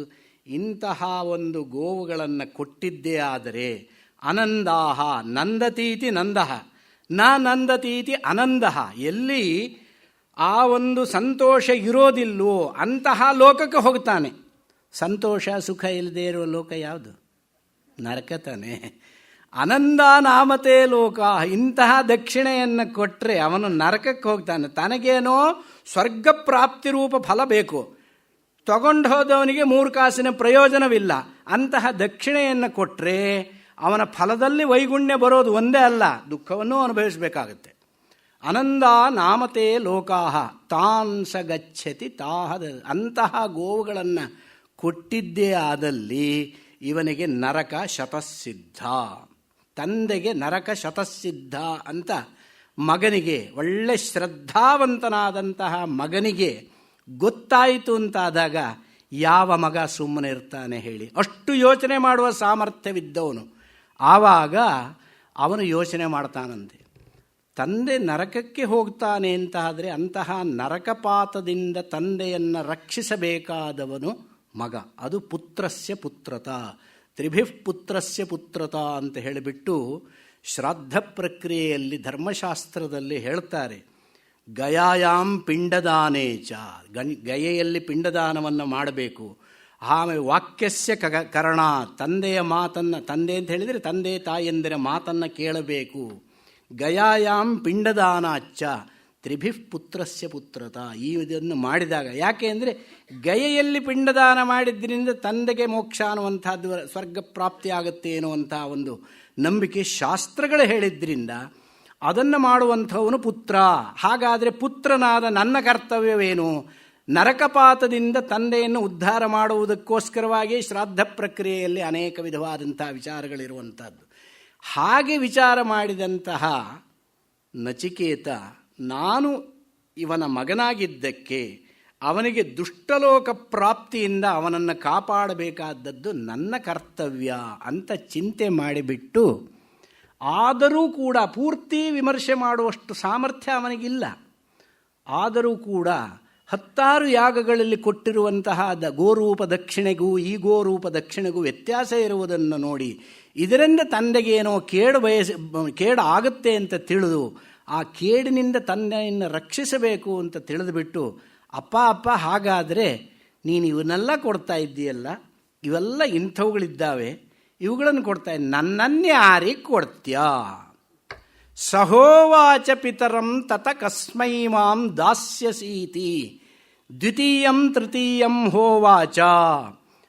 ತಾತ, ಅಪ್ಪ, ನನ್ನನ್ನು ಯಾರಿಗೆ ಕೊಡ್ತೀಯಾ ಅಂದರೆ ಸರ್ವಸ್ವವನ್ನು ಕೊಡಬೇಕು ಅನ್ನುವಂತಹ ಯಾಗ, ಇದರಲ್ಲಿ ಎಲ್ಲವುದನ್ನು ಯಾಗದಲ್ಲಿ ಕೊಡುವಂತಹದ್ದು ಅಂತ ಮಾತ್ರ ಅವನಿಗೆ ಗೊತ್ತು. ಹಾಗಾದ್ರಿಂದ ಹಸುಗಳ ಜೊತೆಗೆ ನನ್ನನ್ನು ಕೊಡ್ತಾನೆ ಅಂತ ತಿಳ್ಕೊಂಡ್ಬಿಟ್ಟಿದ್ದ. ಹಾಗಾಗಿ ಬಾಲಭಾವ, ನನ್ನನ್ನೇ ಯಾರಿಗೆ ಕೊಡ್ತೀಯಪ್ಪ ಅಂದ. ಯಾಗ ಮಧ್ಯದಲ್ಲಿ ಯಾಗದೀಕ್ಷಿತನಾಗಿ ಕುಳಿತುಕೊಂಡಂತಹ ಕರ್ತೃವಿಗೆ ಯಾಗದಲ್ಲಿ ದೃಷ್ಟಿ ಇದ್ದಾಗ ಮಕ್ಕಳು ಬಂದು, ಈಗ ತಾವೇ ಯಾವುದಾದ್ರೂ ಒಂದು ಹೋಮ ಹವನಾದಿ ಕಾರ್ಯದಲ್ಲಿ ನಿರತರಾದಾಗ ಸಣ್ಣ ಮಕ್ಕಳು ಬಂದುಬಿಟ್ಟು ಮತ್ತೆ ಪೀಡಿಸ್ತಾ ಇದ್ದರೆ ಒಂದಲ್ಲ ಒಂದು ಸಂದರ್ಭದಲ್ಲಿ ಸಿಟ್ಟು ಬರುತ್ತೋ, ಕರ್ಕೊಂಡು ಹೋಗೋ ಇವನನ್ನು ಆಚೆಗೆ, ಬರೀ ಪೀಡೆ ಮಾಡ್ತಾ ಇದ್ದಾನೆ ಅಂತ ಹೇಳ್ತಾರೆ, ಗದರಿಸ್ತಾನೆ. ಅದು ಮನುಷ್ಯ ಸ್ವಭಾವ. ಹಾಗೆ ಪುನಃ ಅಪ್ಪ ನನ್ನನ್ನು ಯಾರಿಗೆ ಕೊಡ್ತೀಯ, ಅಪ್ಪ ನನ್ನನ್ನು ಯಾರಿಗೆ ಕೊಡ್ತೀಯ, ಅಪ್ಪ ನನ್ನನ್ನು ಯಾರಿಗೆ ಕೊಡ್ತೀಯ, ಹೀಗೆ 4-6 ಬಾರಿ ಅವನು ಕೇಳ್ತಾನೆ. ದ್ವಿತೀಯಂ ತೃತೀಯಂ, 2 ಸಾರಿ 3 ಸಾರಿ ಅಂತ ಹೇಳಿದರೆ 2 3 ಅನ್ನುವಂಥದ್ದೇ ಅರ್ಥವಲ್ಲ. ಅನೇಕ ಬಾರಿ ಅವನು ತಂದೆಯನ್ನು ಪೀಡಿಸಿ ಕೇಳಿದಾಗ ಅವನಿಗೆ ಸಿಟ್ಟು ಬಂದುಬಿಟ್ಟು ಮೃತ್ಯವೇತ್ವಾ ದದಾಮಿ, ನಿನ್ನನ್ನು ಮೃತ್ಯುವಿಗೆ ಕೊಟ್ಟುಬಿಡ್ತೇನೆ. ಸಿಟ್ಟಿನಲ್ಲಿ, ಅದಕ್ಕೆ ಸಿಟ್ಟು ಅನ್ನುವಂಥದ್ದು ಎಂಥ ದೊಡ್ಡ ಶತ್ರು ಮನುಷ್ಯನಿಗೆ. ಸಿಟ್ಟಿಗೆ ನಾವು ವಶರಾಗಬಾರದು. ಸಿಟ್ಟಿಗೆ ವಶರಾದರೆ ಏನಾಗುತ್ತೆ? ಕ್ರುದ್ಧೋಹನ್ಯಾದ್ ಗುರೂನಪಿ. ಕ್ರುದ್ಧನಾದವನು, ಕೋಪಕ್ಕೆ ವಶನಾದವನು ಯಾವ ಅಕಾರ್ಯವನ್ನು ಮಾಡೋದಿಲ್ಲ. ರಾಮಾಯಣದಲ್ಲಿ ಹನುಮಂತ ಒಂದು ಮಾತನ್ನು ಹೇಳ್ತಾನೆ, ಸಂಪೂರ್ಣ ಲಂಕೆಯನ್ನು ದಹನ ಮಾಡಿ ಸೀತೆಯ ಅನುಮತಿಯನ್ನು ತೆಗೆದುಕೊಳ್ತಾನೆ, ಆತನು ಲಂಕಾ ದಹನ ಮಾಡ್ತಾನೆ. ಸಂಪೂರ್ಣ ಲಂಕಾ ದಹನ ಮಾಡಿ ಒಂದು ಪ್ರಾಕಾರದ ಮೇಲೆ ಕೂತ್ಕೊಂಡು ನೋಡ್ತಾ ಇದ್ದಾನೆ. ದಗ ದಗ ದಗ ದಗ ಉರಿತಾ ಇದೆ ಲಂಕೆ ಉರಿತಾ ಇರುವಾಗ ತನ್ನ ಘನಕಾರ್ಯವನ್ನು ನೋಡಿ ತನಗೆ ಹೆಮ್ಮೆ, ಹೇಗೆ ನನ್ನ ಶತ್ರುವಾದಂತಹ ಈ ಒಂದು ರಾಕ್ಷಸರ ಸಮೂಹವನ್ನೇ ನಾಶ ಮಾಡುವ ರೀತಿಯಲ್ಲಿ ನಾನು ಇಂತಹ ಒಂದು ಘನಕಾರ್ಯವನ್ನು ಮಾಡಿದ್ನಲ್ಲ ಅಂತ ಯೋಚನೆ ಮಾಡಿ ಆನಂದ ಪಡ್ತಾ ಇರುವಂತಹ ಸಂದರ್ಭದಲ್ಲಿ ಅವನಿಗೆ ಬುದ್ಧಿ ಜಾಗೃತವಾಯಿತು. ಎಂಥ ಕೆಲಸ ಮಾಡಿಬಿಟ್ಟೆ ನಾನು. ಯಾಕೆ? ಈ ಲಂಕೆಯ ಮಧ್ಯದಲ್ಲೇ ತಾನೇ ಸೀತೆ ಇರೋದು. ನಾ ಲಂಕಾದಹನ ಮಾಡಿದ್ರಿಂದ ಆ ಸೀತೆಯೂ ಈ ಲಂಕೆಯಲ್ಲಿ ದಗ್ಧಳಾಗಿ ಹೋದ್ಲೇ, ನಾನು ಸ್ವಾಮಿ ಕಾರ್ಯ ಮಾಡಲಿಕ್ಕೆ ಬಂದವನು ಸ್ವಾಮಿ ಕಾರ್ಯ ವಿಘಾತಕನಾದನೇ. ಆವಾಗ ಅವನು ಹೇಳ್ತಾನೆ, ಕ್ರುದ್ಧ ಪರುಷಯಾವಾಚ ಕ್ರುದ್ಧೋ ಹನ್ಯಾದ್ ಗುರೂನಪಿ ಕ್ರುದ್ಧ ಕಿಂನ ಕುರುತೆ ಪಾಪಂ. ಆದ್ರಿಂದ ಅವನು ಒಂದು ಮಾತು, ಯಸ್ ಸಮುತ್ಪತಿತಂ ಕ್ರೋಧಂ ಕ್ಷಮಯೈವ ನಿರಸ್ಯತಿ ಉತ್ತಮಂ ಪುರುಷಂತ್ವಾಹು. ಯಾರಿಗೆ ಕ್ರೋಧ ಬಂದಾಗ ಅದನ್ನು ಶಾಂತಿಯಿಂದ ಮೆಟ್ಟಿ ನಿಲ್ತಾನೋ, ಕ್ರೋಧ ಬಂದಾಗ ಮಾತಾಡಬಾರ್ದಂತೆ. ಎಷ್ಟೋ ಜನರಲ್ಲಿ ನಾವು ಇದನ್ನು ನೋಡಿದೆ, ಅವನನ್ನು ಮಾತಾಡಿಸ್ಬೇಡಿ, ಈಗ ಅವನು ಮಾತಾಡೋದಿಲ್ಲ, ಯಾಕೆ ಸಿಟ್ಟು ಬಂದಿದೆ ಅಂತ. ಸಿಟ್ಟು ಬಂದಾಗ ಬಾಯಿ ಬಿಟ್ಟರೆ ಬೆಳೆದಿದ್ದೇ ಬರೋದು, ಬೇಡದಿದ್ದೇ ಬರೋದು. ಆವಾಗ ಯಾರೊಬ್ಬರು ಹೇಳಿದ್ರಂತೆ, ಒಬ್ಬರು ಒಳ್ಳೆ 4-6 ಭಾಷೆಗಳಲ್ಲಿ ಪ್ರಾವೀಣ್ಯವನ್ನು ಪಡೆದಿದ್ದರು. ಅವರಿಗೆ ಅವ್ರದ್ದು ಮಾತೃಭಾಷೆ ಯಾವುದು ಅಂತ ಕಂಡು ಹಿಡಿಯೋದೇ ಕಷ್ಟವಾಗಿತ್ತು. ಅಷ್ಟು ಪ್ರಾವೀಣ್ಯ, ಎಲ್ಲದರಲ್ಲೂ ಈಕ್ವಲ್ ಎಲೋಕ್ವೆನ್ಸ್ ಅನ್ನೋ ರೀತಿಯಲ್ಲಿ ಮಾತಾಡ್ತಾ ಇದ್ದರು. ಅವ್ರದ್ದು ಮಾತೃಭಾಷೆ ಕಂಡು ಹಿಡಿಬೇಕಲ್ಲ, ಹೇಗೆ ಸ್ವಾಮಿ ಅಂತ ಒಬ್ಬರು ಹೇಳ್ಕೊಟ್ರಂತೆ ಉಪಾಯ. ನೀವೊಂದು ಕೆಲಸ ಮಾಡು, ಬಾಯಿ ಬಂದಾಗ ನೀನು ಬೈದು ಬಿಡು ಅವರನ್ನು. ತಿರುಗಿ ಅವ್ರು ಬೈತಾರಲ್ಲ, ಅದು ಅವ್ರ ಭಾಷೆ ಅಂತ, ಮಾತೃಭಾಷೆ. ಬೈಬೇಕಾದ್ರೆ ಮಾತೃಭಾಷೆಯೇ ಬೇಕಂತೆ, ಬೇರೆ ಭಾಷೆಯಲ್ಲಿ ಅಷ್ಟು ಸುಲಭವಾಗಿ ಬರೋದಿಲ್ಲ. ಯಾಕೆ ಅಂದರೆ ಆ ಬೈಗುಳದಲ್ಲಿ ತನ್ನ ಆಕ್ರೋಶವನ್ನೆಲ್ಲ ಅಭಿವ್ಯಕ್ತಿಗೊಳಿಸುವಂತಹ ಸ್ವಾತಂತ್ರ್ಯ ಇರುವುದು ಮಾತೃಭಾಷೆಗೆ ಮಾತ್ರ. ಅಷ್ಟು ಪವರ್ಫುಲ್ ಆದಂತಹ ಭಾಷೆ ಮಾತೃಭಾಷೆ. ಹಾಗೆ ಇವನು ಹೇಳ್ತಾನೆ, ಯಸ್ ಸಮುತ್ಪತಿತಂ ಕ್ರೋಧಂ ಕ್ಷಮಯೈವ ನಿರಸ್ಯತಿ. ಯಾರಿಗೆ ಕ್ರೋಧ ಬಂದಾಗ ಆ ಕ್ಷಮ ಅಂದರೆ ಶಾಂತಿಯಿಂದ ಅದನ್ನು ತಡೀತಾನೋ ಅವನೇ ಉತ್ತಮ ವ್ಯಕ್ತಿ ಅಂತ ಹೇಳಿಬಿಟ್ಟು, ತಾನು ಹಾಗಾಗಲಿಲ್ವಲ್ಲಪ್ಪ ಅಂತ ಪ್ರಶಾಂತವಂದ ಮನಸ್ಸಿನಿಂದ ಯೋಚನೆ ಮಾಡಿದಾಗ ಅವನು ಪಶ್ಚಾತ್ತಾಪ ಪಡ್ತಾನೆ. ಎಲ್ಲವನ್ನೂ ತಿಳಿದಂತಹ ನವವ್ಯಾಕರಣ ಕೋವಿದನಾದಂತಹ ಹನುಮಂತನೇ ಈ ರೀತಿಯಾದಂಥ ಕ್ರೋಧಕ್ಕೆ ಒಂದು ಕ್ಷಣ ವಶೀಭೂತನಾಗಿ ನಾನು ಇಂತಹ ಅಕಾರ್ಯವನ್ನು ಮಾಡಿದನಲ್ಲ ಅಂತ ಅವನು ಪಶ್ಚಾತ್ತಾಪ ಪಡಬೇಕಾದರೆ, ಹುಲು ಮಾನವರಾದ ನಾವು ಕ್ರೋಧಕ್ಕೆ ವಶೀಭೂತರಾದಾಗ ಯಾವ ಕಾರ್ಯವನ್ನು ಯಾವ ಅಕಾರ್ಯವನ್ನು ಮಾಡೋದಿಲ್ಲ ಹೇಳಿ. ಅದಕ್ಕೋಸ್ಕರವಾಗಿ ಇವನು ಕೂಡ ಯಾಗಗಳನ್ನು ಮಾಡ್ತಾ ಇದ್ದರೂ ಕೂಡ ಯಾಗದಲ್ಲಿ ವೇದವಿಹಿತವಾದಂತಹ ನಿಷೇಧವೂ ಇದೆ. ಯಾಗದಲ್ಲಿ ಮೌನಮಾಚರೆ, ಯಾಗದಲ್ಲಿ ಕೋಪವನ್ನು ಪ್ರದರ್ಶಿಸಬಾರದು. ಯಾಕೆ ಅಂತ ಹೇಳಿದ್ರೆ ಅನರ್ಥಗಳಾಗ್ತಾವೆ ಅಂತ ಅರ್ಥ. ಅವನು ಯಾಗದಲ್ಲಿ ಈ ಕೋಪವನ್ನು ಪ್ರದರ್ಶನ ಮಾಡಿ ಮೃತ್ಯವೇತ್ವ, ಆ ಕೋಪವೇ ಅವನ ಬಾಯಿಂದ ಆಡಿಸಿದ್ದು. ಮೃತ್ಯವೇತ್ವಾದದಾಮಿ, ಮೃತ್ಯುವಿಗೆ ನಿನ್ನನ್ನು ಕೊಡ್ತೇನೆ ಅಂತ ಹೇಳಿಬಿಟ್ಟ. ನಿನ್ನನ್ನು ಕೊಡ್ತೇನೆ, ಆ ಮಾತು ಒಂದು ಸಾರಿ ಬಾಯಿಂದ ಆಡಿರುವ ಮಾತು ಜಾರಿ ಬಿದ್ದು ಒಡೆದು ಹೋದ ಮುತ್ತು ತಿರುಗಿ ಬಾರೋದಿಲ್ಲ. ಹೇಗೋ ಹಾಗೆ ಮಾತನ್ನು ವಾಪಸ್ ನಾನು ಹೇಳಿಬಿಟ್ಟೆ, ವಾಪಸ್ ತೊಗೊಂಡ್ಬಿಡ್ತೀನಿ ಸ್ವಾಮಿ, ನಾನೇನೋ ಆಗ ಸಿಟ್ಟಿನಲ್ಲಿ ಆ ಮಾತು ಹೇಳಿಬಿಟ್ಟೆ, ಹೇಗೆ ತೊಗೊಳ್ತೀರಿ ವಾಪಸ್ಸು? ಅದೇನು ದ್ರವ್ಯವೇ ಕೊಟ್ಟು ವಾಪಸ್ ತೊಗೊಳ್ಳಿಕ್ಕೆ? ಆಡಿದ ಮೇಲೆ ಆಯಿತು, ಅದನ್ನು ವಾಪಸ್ ತಗೊಳ್ಳೋಕ್ಕಾಗೋಲ್ಲ. ಪಶ್ಚಾತ್ತಾಪ ಪಡೋದು ಒಂದೇ ಅದಕ್ಕೆ ಉಳಿದಿರುವಂತಹ ಪರಿಹಾರ, ಪ್ರಾಯಶ್ಚಿತ್ತ. ಹಾಗೆ ಇವನು ಮೃತ್ಯವೇತ್ವಾದದಾಮಿ ಅಂತ ಯಾವಾಗ ಹೇಳಿದ್ನೋ ಇವನ ಮನಸ್ಸಿನಲ್ಲಿ ಬಹಳ ವ್ಯಥೆ ಆಯ್ತಂತೆ ನಚಿಕೇತನಿಗೆ. ಏನಪ್ಪ ಅಪ್ಪ ಹೀಗೆ ಹೇಳಿಬಿಟ್ರಲ್ಲ ನನ್ನನ್ನು, ಅಂದರೆ ನನ್ನನ್ನು ಯಾರಿಗೆ ಕೊಡ್ತೀಯ ಅಂದರೆ ಬ್ರಹ್ಮ, ಅಧ್ವರ್ಯು, ಹೋತ, ಉದ್ಗಾತ ಇವರಲ್ಲಿ ಯಾರಿಗೆ ಕೊಡ್ತೀನೋ ಅರ್ಥದಲ್ಲಿ ಅವನು ಕೇಳಿದ್ವಿ. ಯಾವ ಋತ್ವಿಜರಿಗೆ ನನ್ನನ್ನು ದಾನ ಮಾಡ್ತಿ? ಈ ಯಾವ ಋತ್ವಿಜರು ಇಂತಹ ಗೋವುಗಳನ್ನು ಹೊಡ್ಕೊಂಡು ಹೋಗ್ತಾರೋ ಅವರಿಗೆ ಇದರಿಂದಂತೂ ಪ್ರಯೋಜನವಾಗೋದಿಲ್ಲ. ಅವರಿಗೆ ಪ್ರಯೋಜನವಾಗುವ ಕಾರ್ಯವನ್ನು ನಾನು ಮಾಡಿ ತಂದೆಗೆ ಬರುವಂತಹ ಅನಿಷ್ಟ ಫಲದಿಂದ ಅವನನ್ನು ರಕ್ಷಿಸ್ತೇನೆ ಅನ್ನುವ ದೃಷ್ಟಿಯಿಂದ ನನ್ನನ್ನು ಯಾರಿಗೆ ಕೊಡ್ತಿ ಅಂತ ಕೇಳಿದ್ದು. ಇವನು ಸಿಟ್ಟಿನ ಭರದಲ್ಲಿ ಮೃತ್ಯವೇತ್ವ ದದಾಮೀತಿ ಅಂತ ಹೇಳಿಬಿಟ್ಟ, ಮೃತ್ಯುವಿಗೆ ಕೊಡ್ತೀನಿ. ಆವಾಗ ಇವನು ತಂದೆಯನ್ನು ಪುನಃ ಕೇಳ್ತಾನೆ, ಬಹೂನಾಮೇಮಿ ಪ್ರಥಮೋ ಬಹೂನಾಮೇಮಿ ಮಧ್ಯಮಃ ಕಿಂ ಸ್ವಿದ್ಯಮಸ್ಯ ಕರ್ತವ್ಯಂ ಯನ್ಮಯಾದ್ಯ ಕರಿಷ್ಯತಿ. ನೀನೇನೋ ಹೇಳಿಬಿಟ್ಟೆ ಮೃತ್ಯುವಿಗೆ ಕೊಡ್ತೀನಿ ಅಂತ, ಯಾಕಪ್ಪ ಹಾಗೆ ಹೇಳಿದೆ? ನಾನು ನಿನಗೆ ಅವಿಧೇಯನಾಗಿ ಅಂತೂ ಇದ್ದಿರಲಿಲ್ಲ ಯಾವತ್ತೂ ಕೂಡ. ಬಹೂನಾಮೇಮಿ ಪ್ರಥಮ, ಎಲ್ಲರಿಗೂ ಉತ್ತಮರಲ್ಲಿ ಕೂಡ ನಾನು ಅತ್ಯುತ್ತಮನಾಗಿ ಇರ್ತಾ ಇದ್ದೆ. ಅಥವಾ ಮಧ್ಯಮರು ಅಂತ ಹೇಳಿದರು, ಮಧ್ಯಮರ ಗಣನೆ ಮಾಡಲಿಕ್ಕೆ ಹೋದಾಗ ನಾನೇ ಪ್ರಥಮದಲ್ಲಿರ್ತಿದ್ದೆ, ಮಧ್ಯಮರಲ್ಲಿ ಪ್ರಥಮನಾಗಿರ್ತಿದ್ದೆ. ಅಧಮನಂತೂ ನಾನು ಯಾವತ್ತೂ ಆಗಿರಲಿಲ್ಲ. ಅಂದರೆ ನಿನ್ನ ಮಾತನ್ನು ಮೀರಿದವನಲ್ಲ ನಾನು. ಶಿಷ್ಯನಾಗಲಿ ಪುತ್ರನಾಗಲಿ ಯಾವಾಗ ತಂದೆಯ ಅಥವಾ ಗುರುವಿನ ಮಾತನ್ನು ಮೀರೋದಿಲ್ವೋ ಅವನು ಉತ್ತಮ ಶಿಷ್ಯನಾಗುತ್ತಾನೆ. ಇಲ್ಲ ಏನಾದರೂ ಬೇರೆ ವೈಗುಣ್ಯಗಳಿದ್ದರೂ ಮಧ್ಯಮ ಶಿಷ್ಯನಾಗ್ತಾನೆಯೇ ಹೊರತು ಅವನ ಅಧಮ ಅಂತ ಯಾವ ಗುರುವೂ ಹೇಳೋದಿಲ್ಲ, ಯಾವ ತಂದೆಯೂ ಹೇಳೋದಿಲ್ಲ. ಸ್ವಲ್ಪ ಅವನು ಚೇಷ್ಟೆ ಮಾಡ್ತಾನೆ, ಆದರೂ ಕೂಡ ಪರವಾಗಿಲ್ಲ ಅಂತ ಹೇಳೋದಿಲ್ವೇ? ಹಾಗೆ ನನ್ನ ಮಗನೂ ಕೂಡ ಮಧ್ಯಮ ಮಟ್ಟದಲ್ಲಾದರೂ ಇದ್ದಾನೆ ಅಂತ ಹೇಳುವಷ್ಟರ ಮಟ್ಟಿಗೆ ನಾನಿದ್ದೇನೆ, ಅಧಮನಂತೂ ಆಗಿಲ್ಲ. ಆ ಅಧಮನೂ ಆಗದೇ ಇರುವಂತಹ ಸಂದರ್ಭದಲ್ಲಿ ಅಧಮನಾಗಿದ್ದರೂ ಹೋಗಲಿ, ಮೃತ್ಯುವಿಗೆ ಕೊಡ್ತೇನೆ ಅಂತ ಹೇಳಿದರೂ ಪರವಾಗಿರಲಿಲ್ಲ, ನಾನು ಉತ್ತಮನೇ ಆಗಿದ್ದೇನೆ ಅಥವಾ ಮಧ್ಯಮನೇ ಆಗಿದ್ದೇನೆ, ಎಲ್ಲ ಬಿಟ್ಟು ನನ್ನನ್ನು ಮೃತ್ಯುವಿಗೆ ಕೊಡ್ತೀನಿ ಅಂತ ಹೇಳಿಬಿಟ್ನಲ್ಲಪ್ಪ ಅಪ್ಪ. ಯಾಕೆ ಹೀಗೆ ಹೇಳ್ದ? ನನ್ನನ್ನು ತಗೊಂಡು ಹೋಗಿ ಯಮನಿಗೆ ಆಗಬೇಕಾದ್ದೇನಿದೆ? ಕಿಂ ಸಿದ್ಯಮಸ್ಯ ಕರ್ತವ್ಯಂ ಯನ್ಮಯಾ ಅದ್ಯ ಕರಿಷ್ಯತಿ. ನನ್ನನ್ನು ತಗೊಂಡು ಹೋಗಿ ಯಮ ಯಾವ ಫಲವನ್ನು ಪಡ್ಕೊಳ್ತಾನೆ? ಅವನಿಗೆ ಏನಾಗಬೇಕಾಗಿದೆ? ಆದರೂ ಆಗಿಬಿಟ್ಟಿದೆ ಮಾತು, ಬಾಯಿಯಿಂದ ಮಾತು ಏನು ಹೊರಗೆ ಬಂತೋ ಪಾಲನೆ ಮಾಡಬೇಕಾದ್ದು ನಿನ್ನ ಕರ್ತವ್ಯ. ಯಾಕೆ ಅಂದರೆ ನಮ್ಮ ವಂಶ ಸತ್ಯವಾಕ್ಯ ಪರಿಪಾಲನೆಗೆ ಹೆಸರುವಾಸಿಯಾದಂತಹ ವಂಶ. ಆದ್ದರಿಂದ ಅನುಪಶ್ಯ ಯಥಾಪೂರ್ವೇ ಪ್ರತಿಪಶ್ಯ ತಥಾಪರೇ ಸಸ್ಯವಿಮವ ಮರ್ತ್ಯ ಪಚ್ಯತೆ ಸಸ್ಯಮಿವ ಆಜಾಯತೆ ಪುನಃ. ನೋಡಪ್ಪ ಅಪ್ಪ, ನಮ್ಮ ವಂಶದ ಹಿರಿಯರನ್ನು ನೀನು ಆಲೋಚನೆ ಮಾಡು. ಎಂಥವರಿದ್ದರು? ನಿಮ್ಮ ಅಪ್ಪ, ನಿಮ್ಮ ಪಿತಾಮಹ, ನಿಮ್ಮ ಪ್ರಪಿತಾಮಹ, ನಿಮ್ಮ ವೃದ್ಧ ಪ್ರಪಿತಾಮಹ, ಅಲ್ಲಿಂದ ಹಿಂದೆ ಎಷ್ಟು ತಲೆಮಾರು ನಿನಗೆ ಗೊತ್ತಿದೆಯೋ ಅವರೆಲ್ಲರನ್ನೂ ಒಂದು ಸಾರಿ ಯೋಚನೆ ಮಾಡು. ಮನುಷ್ಯ ಯಾವತ್ತೂ ಒಂದು ಯೋಚನೆ ಮಾಡಬೇಕಂತೆ. ಮನಸ್ಸು ಕೆಟ್ಟ ಕೆಲಸವನ್ನು ಮಾಡೋದಕ್ಕೆ ಪ್ರೇರಣೆ ಕೊಡೋದೇ ಮನಸ್ಸು. ಆ ಕೆಟ್ಟ ಕೆಲಸ ಪ್ರೇರಣೆ ಮಾಡುವಂತಹ ಮನಸ್ಸಿಗೆ ಕಡಿವಾಣ ಹಾಕೋದೇ ಬುದ್ಧಿ. ಆದರೆ ಆ ಬುದ್ಧಿಯನ್ನು ಕೂಡ ಮೆಟ್ಟಿ ನಿಂತು ಮನಸ್ಸು ಕೆಟ್ಟ ಕೆಲಸವನ್ನು ಮಾಡಿಸುತ್ತೆ. ಅಷ್ಟು ದುಷ್ಟವಾದದ್ದು ಮನಸ್ಸು. ಆವಾಗ ಆ ಮನಸ್ಸನ್ನು ನಿಯಂತ್ರಣಕ್ಕೆ ತರೋದು ಹೇಗಪ್ಪ ಅಂತ ಕೇಳಿದರೆ, ನಿನ್ನ ಪೂರ್ವಜರನ್ನು ನೆನಪಿಸಿಕೋ. ಪೂರ್ವಜರನ್ನು ನೆನಪಿಸಿಕೊಂಡಾಗ ಅದಕ್ಕಿಂತ ಹೆಚ್ಚಾದಂತಹ ನಿಯಂತ್ರಣ ಇನ್ನು ಬೇಕಿಲ್ಲ.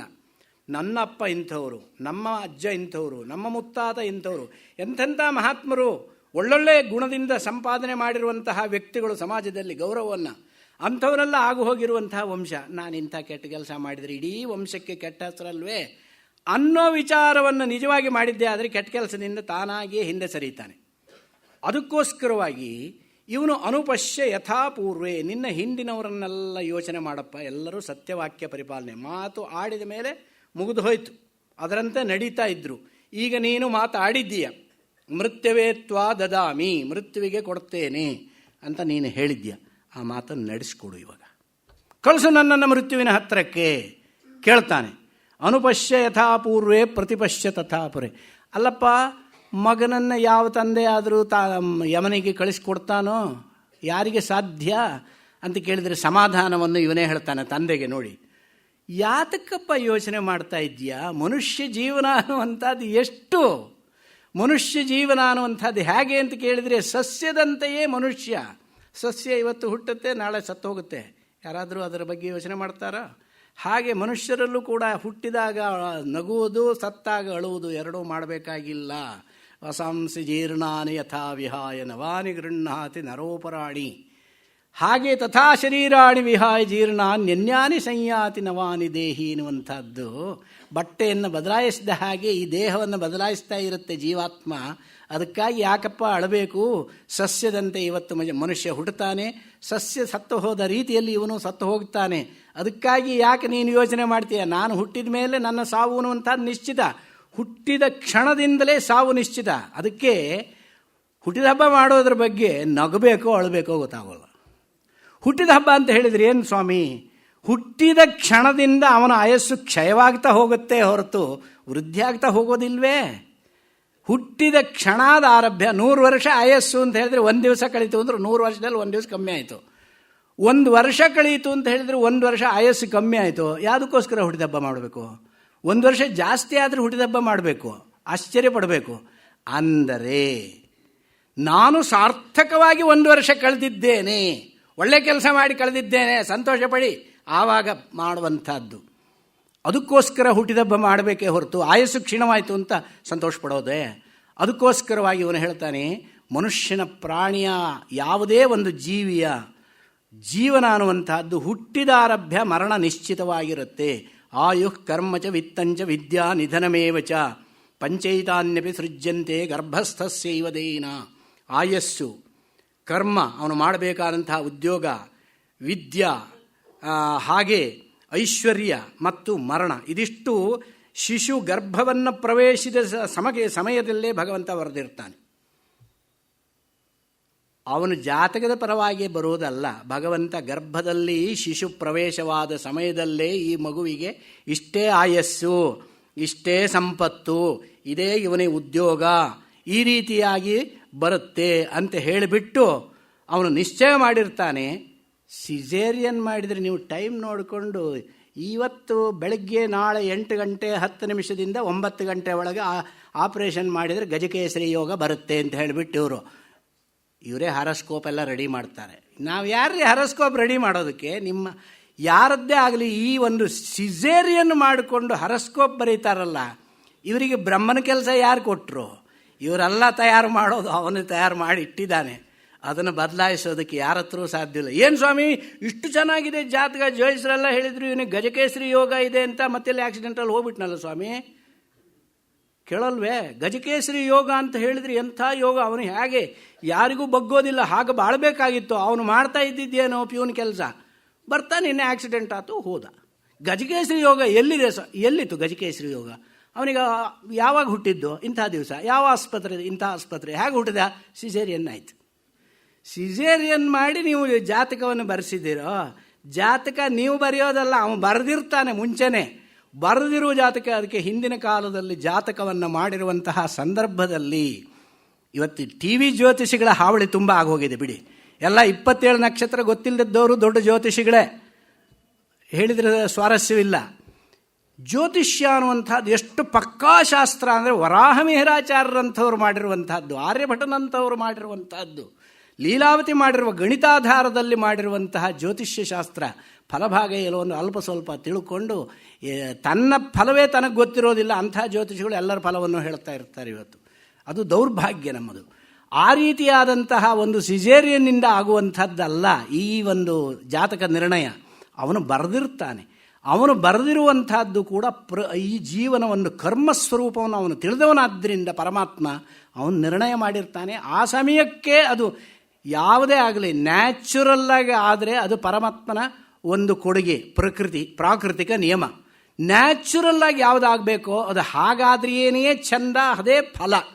ಬಾಳೆಹಣ್ಣು ತಾನಾಗೆ ಹಣ್ಣಾದಾಗ ಎಷ್ಟು ಚೆನ್ನಾಗಿರುತ್ತೆ, ಕಾರ್ಬನ್ ಡೈಆಕ್ಸೈಡ್ ಹಾಕಿಟ್ಟು ಹಣ್ಣು ಮಾಡಿದರೆ ಹೇಗಿರುತ್ತೆ ನಿಮಗೆಲ್ಲ ಗೊತ್ತಿರುವಂಥದ್ದು. ಇವತ್ತೆಲ್ಲ ಅಂಥದ್ದೇ ಜಾಸ್ತಿ ಆಗಿ ಹೋಗಿದೆ. ಸರಿಯಾಗಿ ನ್ಯಾಚುರಲ್ಲಾಗಿ ಯಾವುದೂ ಆಗ್ತಾ ಇಲ್ಲ ಇವತ್ತಿನ ಕಾಲ, ಎಲ್ಲ ಅನ್ಯಾಚುರಲ್.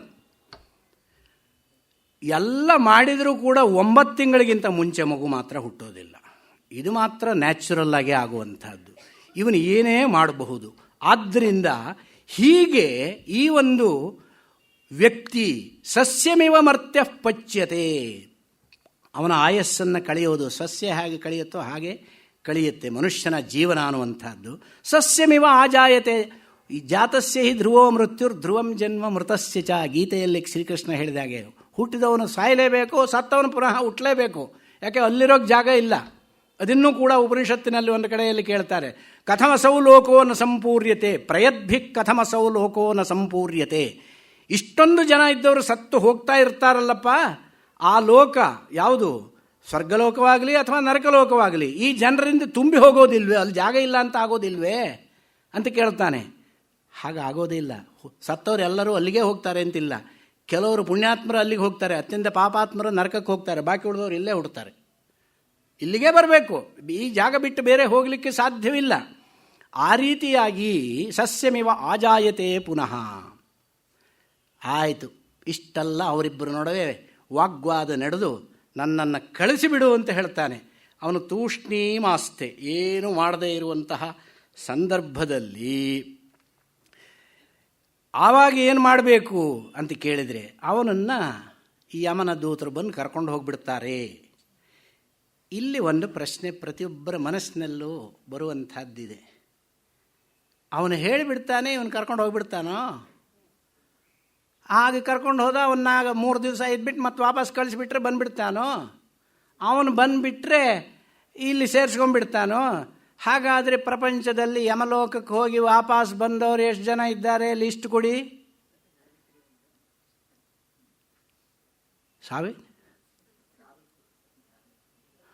ಸತ್ಯವಾನ್ ಸಾವಿತ್ರಿ, ಮರಣವನ್ನು ತಡೆದವಳ ಪತಿವ್ರತೆ. ಈ ರೀತಿಯಾಗಿ ಯಾರಾದರೂ ಕೇಳಬಹುದಲ್ವೇ? ಅದಕ್ಕೆ ಆರಂಭದಲ್ಲೇ ಹೇಳುತ್ತಾರೆ, ಕಥೆಯನ್ನು ನೀವು ಎಷ್ಟು ಅಂಶದಲ್ಲಿ ತೆಗೆದುಕೊಳ್ಳಬೇಕೋ ಅಷ್ಟು ಅಂಶದಲ್ಲಿ ಮಾತ್ರ ತೆಗೆದುಕೊಳ್ಳಬೇಕು. ಅಂದರೆ ಫೇಸ್ ವ್ಯಾಲ್ಯೂ ಅನ್ನುವಂಥದ್ದು ಏನಿದೆಯೋ, ಈಗ ಉದಾಹರಣೆಗೆ ವಿಷ್ಣು ಶರ್ಮ ಬರೆದಿರುವಂತಹ ಪಂಚತಂತ್ರ ಕಥೆಗಳಿದ್ದಾವೆ, ನೀವು ಓದಿರಬಹುದು, ಕೆಲವರು ಕೇಳಿರಬಹುದು. ಪಂಚತಂತ್ರ ಕಥೆಗಳಲ್ಲಿ ಪ್ರಾಣಿಗಳೊಡನೆ ಪರಸ್ಪರ ಸಂಭಾಷಣೆ ನಡೆಯಿತು ಅಂತ. ಪ್ರಾಣಿಗಳು ಸಂಭಾಷಣೆ ಮಾಡ್ತಾವ? ಅಲ್ಲಿ ಹೇಳಬೇಕಾಗಿರೋದೇನು? ಕಥೆಯ ಮೂಲಕ ರಂಜನೀಯವಾದಂತಹ ಒಂದು ಮಾಧ್ಯಮದ ಮೂಲಕ ಹೇಳಬೇಕಾದ ತತ್ವ ಪ್ರಧಾನವಾಗುತ್ತೆ ಹೊರತು ಆ ತತ್ವವನ್ನು ಬಿಟ್ಟುಬಿಟ್ಟು ಕಥೆಯನ್ನು ಹಿಡ್ಕೊಂಡು ಬಿಟ್ಟರೆ ಇದೇ ಸಂಶಯ. ಕಥೆಗೆ ಎಷ್ಟು ಕೊಡಬೇಕೋ ಅಷ್ಟೇ ಪ್ರಾಧಾನ್ಯ ಕೊಡಬೇಕು. ಈಗ ಅದರಲ್ಲಿ ಅವನು ಹೋಗಿದ್ದು ಹೌದೇ, ಬಂದಿದ್ದು ಹೌದೇ, ನಾವ್ಯಾರು ನೋಡಿಲ್ಲ. ನಾವು ಹೇಳಬೇಕು ಹೇಗೆ ಅಂತ ಕೇಳಿದರೆ ಅದರಲ್ಲಿ ಫೇಸ್ ವ್ಯಾಲ್ಯೂ ಎಷ್ಟು ತಗೊಳ್ಬೇಕು? ಈ ಕಥೆಯನ್ನು, ಮುಖ್ಯವಾದ ಆತ್ಮತತ್ವ ವಿಚಾರವನ್ನು ಹೇಳಲಿಕ್ಕೆ ಹೊರಟಂತಹ ಸಂದರ್ಭ. ಬರೀ ಆತ್ಮತತ್ವ ಹೇಳಿದರೆ, ವೇದಾಂತ ಹೇಳ್ತಾ ಕೂತ್ಕೊಂಡ್ರೆ ನಿದ್ದೆ ಬರೋದೇ ಜಾಸ್ತಿ, ಎಲ್ಲರಿಗೂ ಬೇಗ ನಿದ್ದೆ ಬಂದುಬಿಡುತ್ತೆ. ಈ ಡಾಕ್ಟ್ರು ಸ್ಲೀಪಿಂಗ್ ಟ್ಯಾಬ್ಲೆಟ್ ಹೇಳ್ತಾರೆ ನೋಡಿ, ಸ್ಲೀಪಿಂಗ್ ಟ್ಯಾಬ್ಲೆಟ್ ಇಲ್ಲದೇನೆಯೇ ನಿದ್ದೆ ಮಾಡಬೇಕು ಅಂದರೆ ವೇದಾಂತ ಕೇಳ್ತಾ ಕೂತ್ಕೊಳ್ಳಿ. ಅದರಲ್ಲೂ ಕೂಡ ಮಧ್ಯಾಹ್ನ ಊಟ ಆಗಬೇಕು, 3 ಗಂಟೆಯಲ್ಲಿ ವೇದಾಂತವನ್ನು ಕೇಳಬೇಕು. ಇನ್ನು ಅದಕ್ಕಿಂತ ಚೆನ್ನಾಗಿ ನಿದ್ರೆ ಬರಲಿಕ್ಕೆ ಸಾಧ್ಯವೇ? ಸ್ಲೀಪಿಂಗ್ ಟ್ಯಾಬ್ಲೆಟ್ ಯಾಕೆ? ಯಾವ ಡಾಕ್ಟ್ರು ಯಾಕೆ? ಆ ರೀತಿಯಾಗಿ ಅದಕ್ಕೋಸ್ಕರವಾಗಿ ಅಂತಹ ಒಂದು ಕಥಾ ವಿಚಾರಕ್ಕೆ ಎಷ್ಟು ಬೆಲೆ ಕೊಡಬೇಕು ಅಷ್ಟು ಮಾತ್ರ ಬೆಲೆ ಕೊಡಬೇಕು. ನಮಗೆ ತತ್ವ ಮುಖ್ಯವಾಗಿ ಯಮ ನಚಿಕೇತನಿಗೆ ಉಪದೇಶ ಮಾಡಿದ ಅಂತ ಆಗಬೇಕಾಗಿದೆ ಅಷ್ಟೇ. ಅದಕ್ಕೆ ಅವರಿಬ್ಬರ ಸಮಾಗಮ ಆಗಬೇಕು. ಯಮನೋತ್ತರ ಸಮಾಗಮ ಆದವರು ಯಾರು ವಾಪಸ್ ಬರ್ತಾರೆ ಸ್ವಾಮಿ ಅಂತ ಕೇಳಿದರೆ ಅದೆಲ್ಲ ನಮಗೆ ಬೇಕಾಗಿರೋದು. ತಾತ್ಪರ್ಯ ಇರೋದು ಇಲ್ಲಿ ಅವರೊಡನೆ ಏನು ವಿಚಾರ ವಿನಿಮಯ ಆಯಿತು ಅಂತ. ಅಲ್ಲಿ ಹೋದ ನಂತರ ಯಮನ ಆಲಯಕ್ಕೆ ಹೋಗಿಬಿಟ್ಟ ಇವನು ಹೇಗಿದ್ದಾನೆ? ಒಳ್ಳೆ 5 ವರ್ಷದ ಬಾಲಕ ಹೇಗಿದ್ದಾನೆ? ಅಗ್ನಿರ್ಮಾಣವಕಃ ಅಂತ ಹೇಳ್ತಾರೆ. ಅಗ್ನಿಯಂತೆ ಒಳ್ಳೆ ತೇಜಸ್ವಿಯಾದ ಬಾಲಕ. ಅವನ ಅಗ್ನಿ ಪರಿಚರ್ಯ ಮಾಡಿದ್ರಿಂದ ಅಗ್ನಿಯಲ್ಲಿರುವ ತೇಜಸ್ಸು ಅವನ ಮುಖದಲ್ಲಿ ಕಾಣ್ತಾ ಇದೆ. ಅದಕ್ಕೋಸ್ಕರವಾಗಿ ಉಪನಯನವಾದ ನಂತರ ಬ್ರಹ್ಮಚಾರಿ ಆದವನು ಅಗ್ನಿ ಪರಿಚರ್ಯೆಯನ್ನು ಮಾಡಬೇಕು, ಅಗ್ನಿ ಕಾರ್ಯವನ್ನು ಮಾಡಬೇಕು ಅಂತ ಹೇಳುವಂಥದ್ದು. ಅಗ್ನಿಯ ಒಂದು ತೇಜಸ್ಸು ಅವನಲ್ಲಿ ಆವಾಹನೆ ಆಗುತ್ತೆ. ಅಂತಹ ಆವಾಹಿತನಾದಂತಹ ಅಗ್ನಿಸ್ವರೂಪನಾಗಿರುವಂತಹ ಬ್ರಾಹ್ಮಣ ವಟು ವೈಶ್ವಾನರ ಪ್ರವಿಶ್ಯತಿಥಿರ್ಬ್ರಾಹ್ಮಣೋ ಗೃಹಾನ್ ತಸ್ಯೈತಾಂ ಶಾಂತಿಂ ಕುರುವಂತಿ ಹರ ವೈವಸ್ವತೋದಕಂ. ಇಲ್ಲಿ ಏನಾಗಿದೆ ಅಂತ ಕೇಳಿದರೆ, ಇವನೇನೋ ಬಂದ್ಬಿಟ್ಟಿದ್ದಾನೆ ಯಮಾಲಯಕ್ಕೆ. ನಚಿಕೇತ ಯಮಾಲಯಕ್ಕೆ ಬಂದಾಗ ಯಮ ಕಾರ್ಯದ ಮೇಲೆ ಹೊರಟುಬಿಟ್ಟಿದ್ದಾನೆ. ಯಮನ ಕಾರ್ಯ ಏನು? ಪಾಶ ಹಾಕಿ ಎಳ್ಕೊಂಬರೋದು. ಆ ಕೆಲಸಕ್ಕೆ ಅವನು ಹೊರಟುಬಿಟ್ಟಿದ್ದಾನೆ. ಸಂಹಾರ ಮಾಡಲಿಕ್ಕೆ ಹೊರಟು ಬಿಟ್ಟಿದ್ದಾನೆ. ಯಾವುದೋ ಒಂದಷ್ಟು ಜೀವಗಳನ್ನು ಎಳ್ಕೊಂಡು ಬರಲಿಕ್ಕೆ ಹೋಗಿದ್ದಾನೆ. ಅವನು ಹೋದಂತಹ ಸಂದರ್ಭದಲ್ಲಿ, ಅವನು ಮನೆಯಲ್ಲಿ ಇಲ್ಲದಂತಹ ಸಂದರ್ಭದಲ್ಲಿ ಈ ಯಮಾಲಯವನ್ನೇ ಇವನು ಪ್ರವೇಶ ಮಾಡ್ತಾನೆ. ಪ್ರವೇಶ ಮಾಡಿದಾಗ ಆತಿಥೇಯನು ಮನೆಯಲ್ಲಿ ಇಲ್ಲದೇ ಇದ್ದಾಗ ಅತಿಥಿಯಾದವನು ಆ ಮನೆಯಲ್ಲಿ ಏನನ್ನೂ ತೆಗೆದುಕೊಳ್ಳಬಾರದು. ಇದೊಂದು ನಿಯಮ ನಮಗಿಲ್ಲಿ ಗೊತ್ತಾಗುತ್ತೆ. ಆತಿಥೇಯ ಅಂತ ಹೇಳಿದರೆ ಅತಿಥಿ ಸತ್ಕಾರ ಮಾಡುವಂತಹ ಯಜಮಾನ. ಅವನು ಮನೆಯಲ್ಲಿ ಇಲ್ಲದೇ ಇದ್ದಾಗ ಅಲ್ಲಿ ಸತ್ಕಾರವನ್ನು ಮಾಡಿದರೆ ಸ್ವೀಕಾರ ಮಾಡೋದಿಲ್ಲ, ಅದು ಆ ನಿಯಮ. ಅದರಂತೆ ಅವನು 3 ದಿವಸ 3 ರಾತ್ರಿ ಅಲ್ಲೇ ಕಳೆದಿರ್ತಾನೆ. 3 ರಾತ್ರಿ ಹೇಗೆ ಕಳೆದಿರ್ತಾನೆ ಅಂದರೆ ಉಪವಾಸದಲ್ಲಿ ಇರ್ತಾನೆ.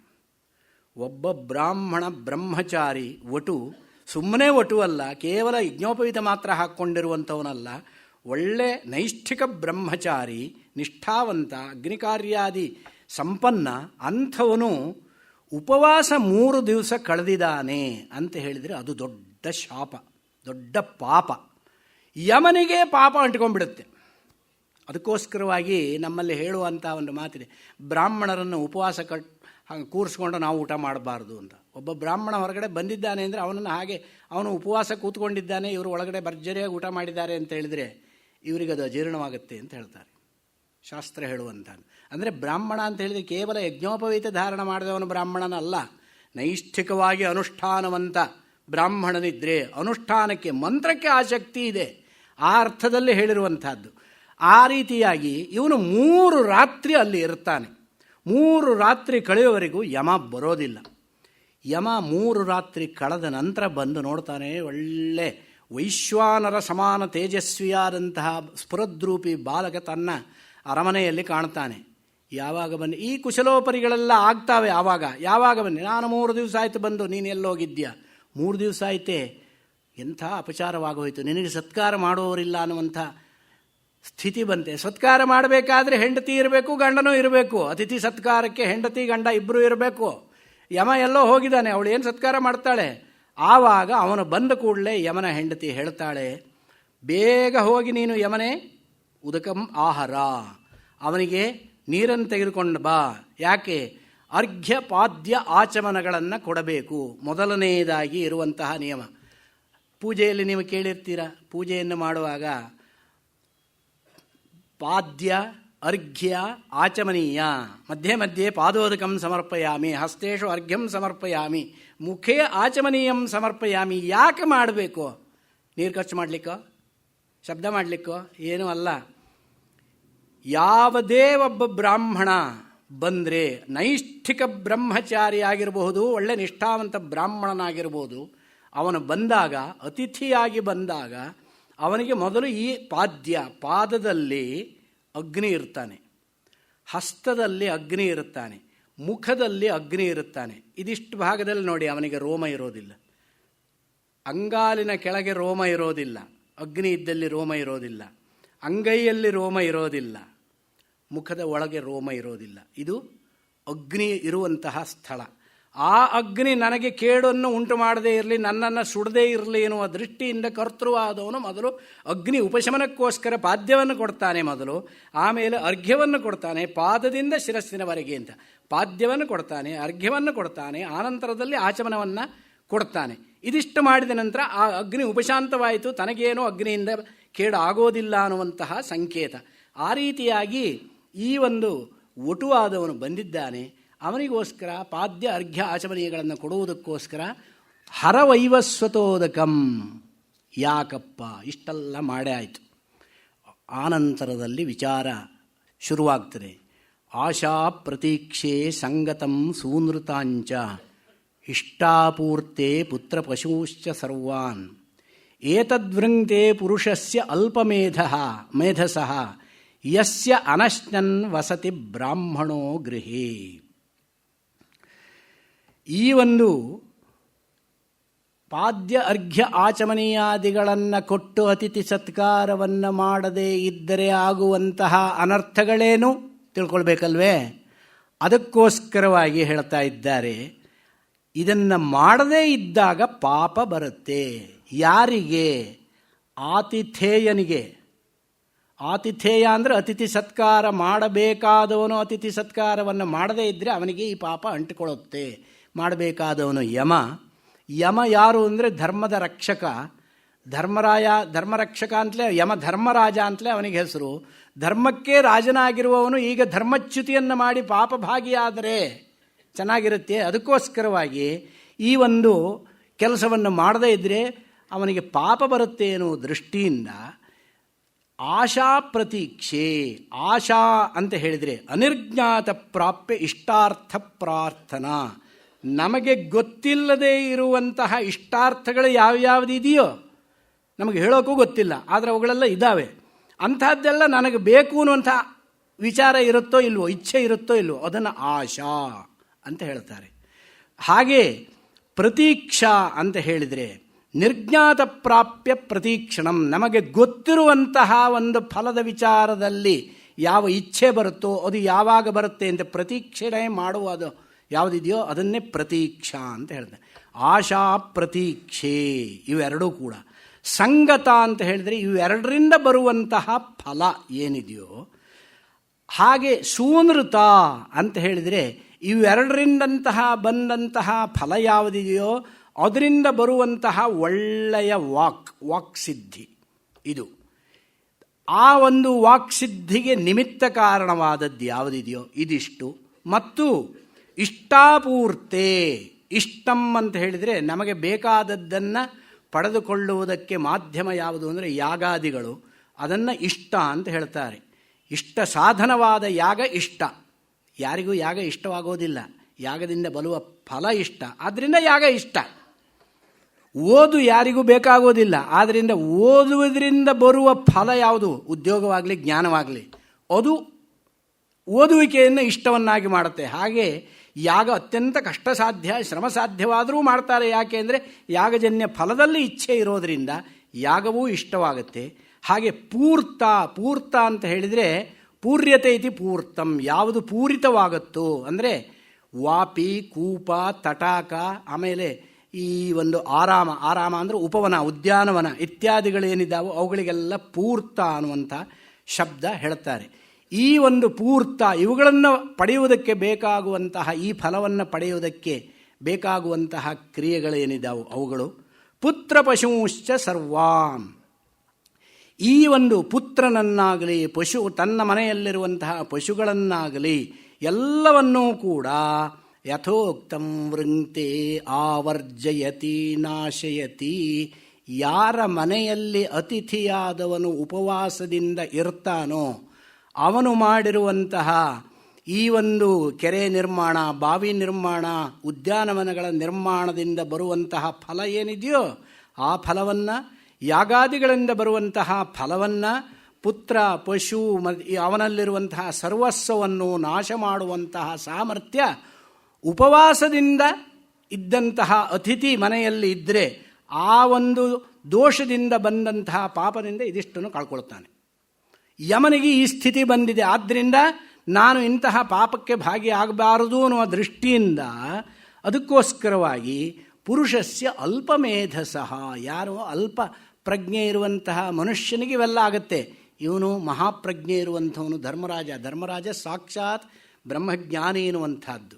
ಹಾಗಿರೋದ್ರಿಂದ ಯಾರ ಮನೆಯಲ್ಲಿ ಅನಶ್ನನ್ ಬ್ರಾಹ್ಮಣೋ ಅತಿಥಿ ವಸತಿ ಗೃಹೇ, ಯಾರ ಮನೆಯಲ್ಲಿ ಉಪವಾಸದಿಂದ ಬ್ರಾಹ್ಮಣ ಕೂತಿರ್ತಾನೋ ಅವನ ಸರ್ವಸ್ವವೂ ಕೂಡ ನಾಶವಾಗಿ ಹೋಗುತ್ತೆ ಎನ್ನುವಂತಹದ್ದು ಧರ್ಮಶಾಸ್ತ್ರ ನಿಯಮ. ಇದು ಧರ್ಮರಾಜನಾದಂತಹ ಸಾಕ್ಷಾತ್ ಯಮನಿಗೆ ಗೊತ್ತಿತ್ತು. ಆದ್ದರಿಂದ ಇಂತಹ ಒಂದು ಅಚಾತುರ್ಯ ನಡೆದು ಹೋಗಿದೆ.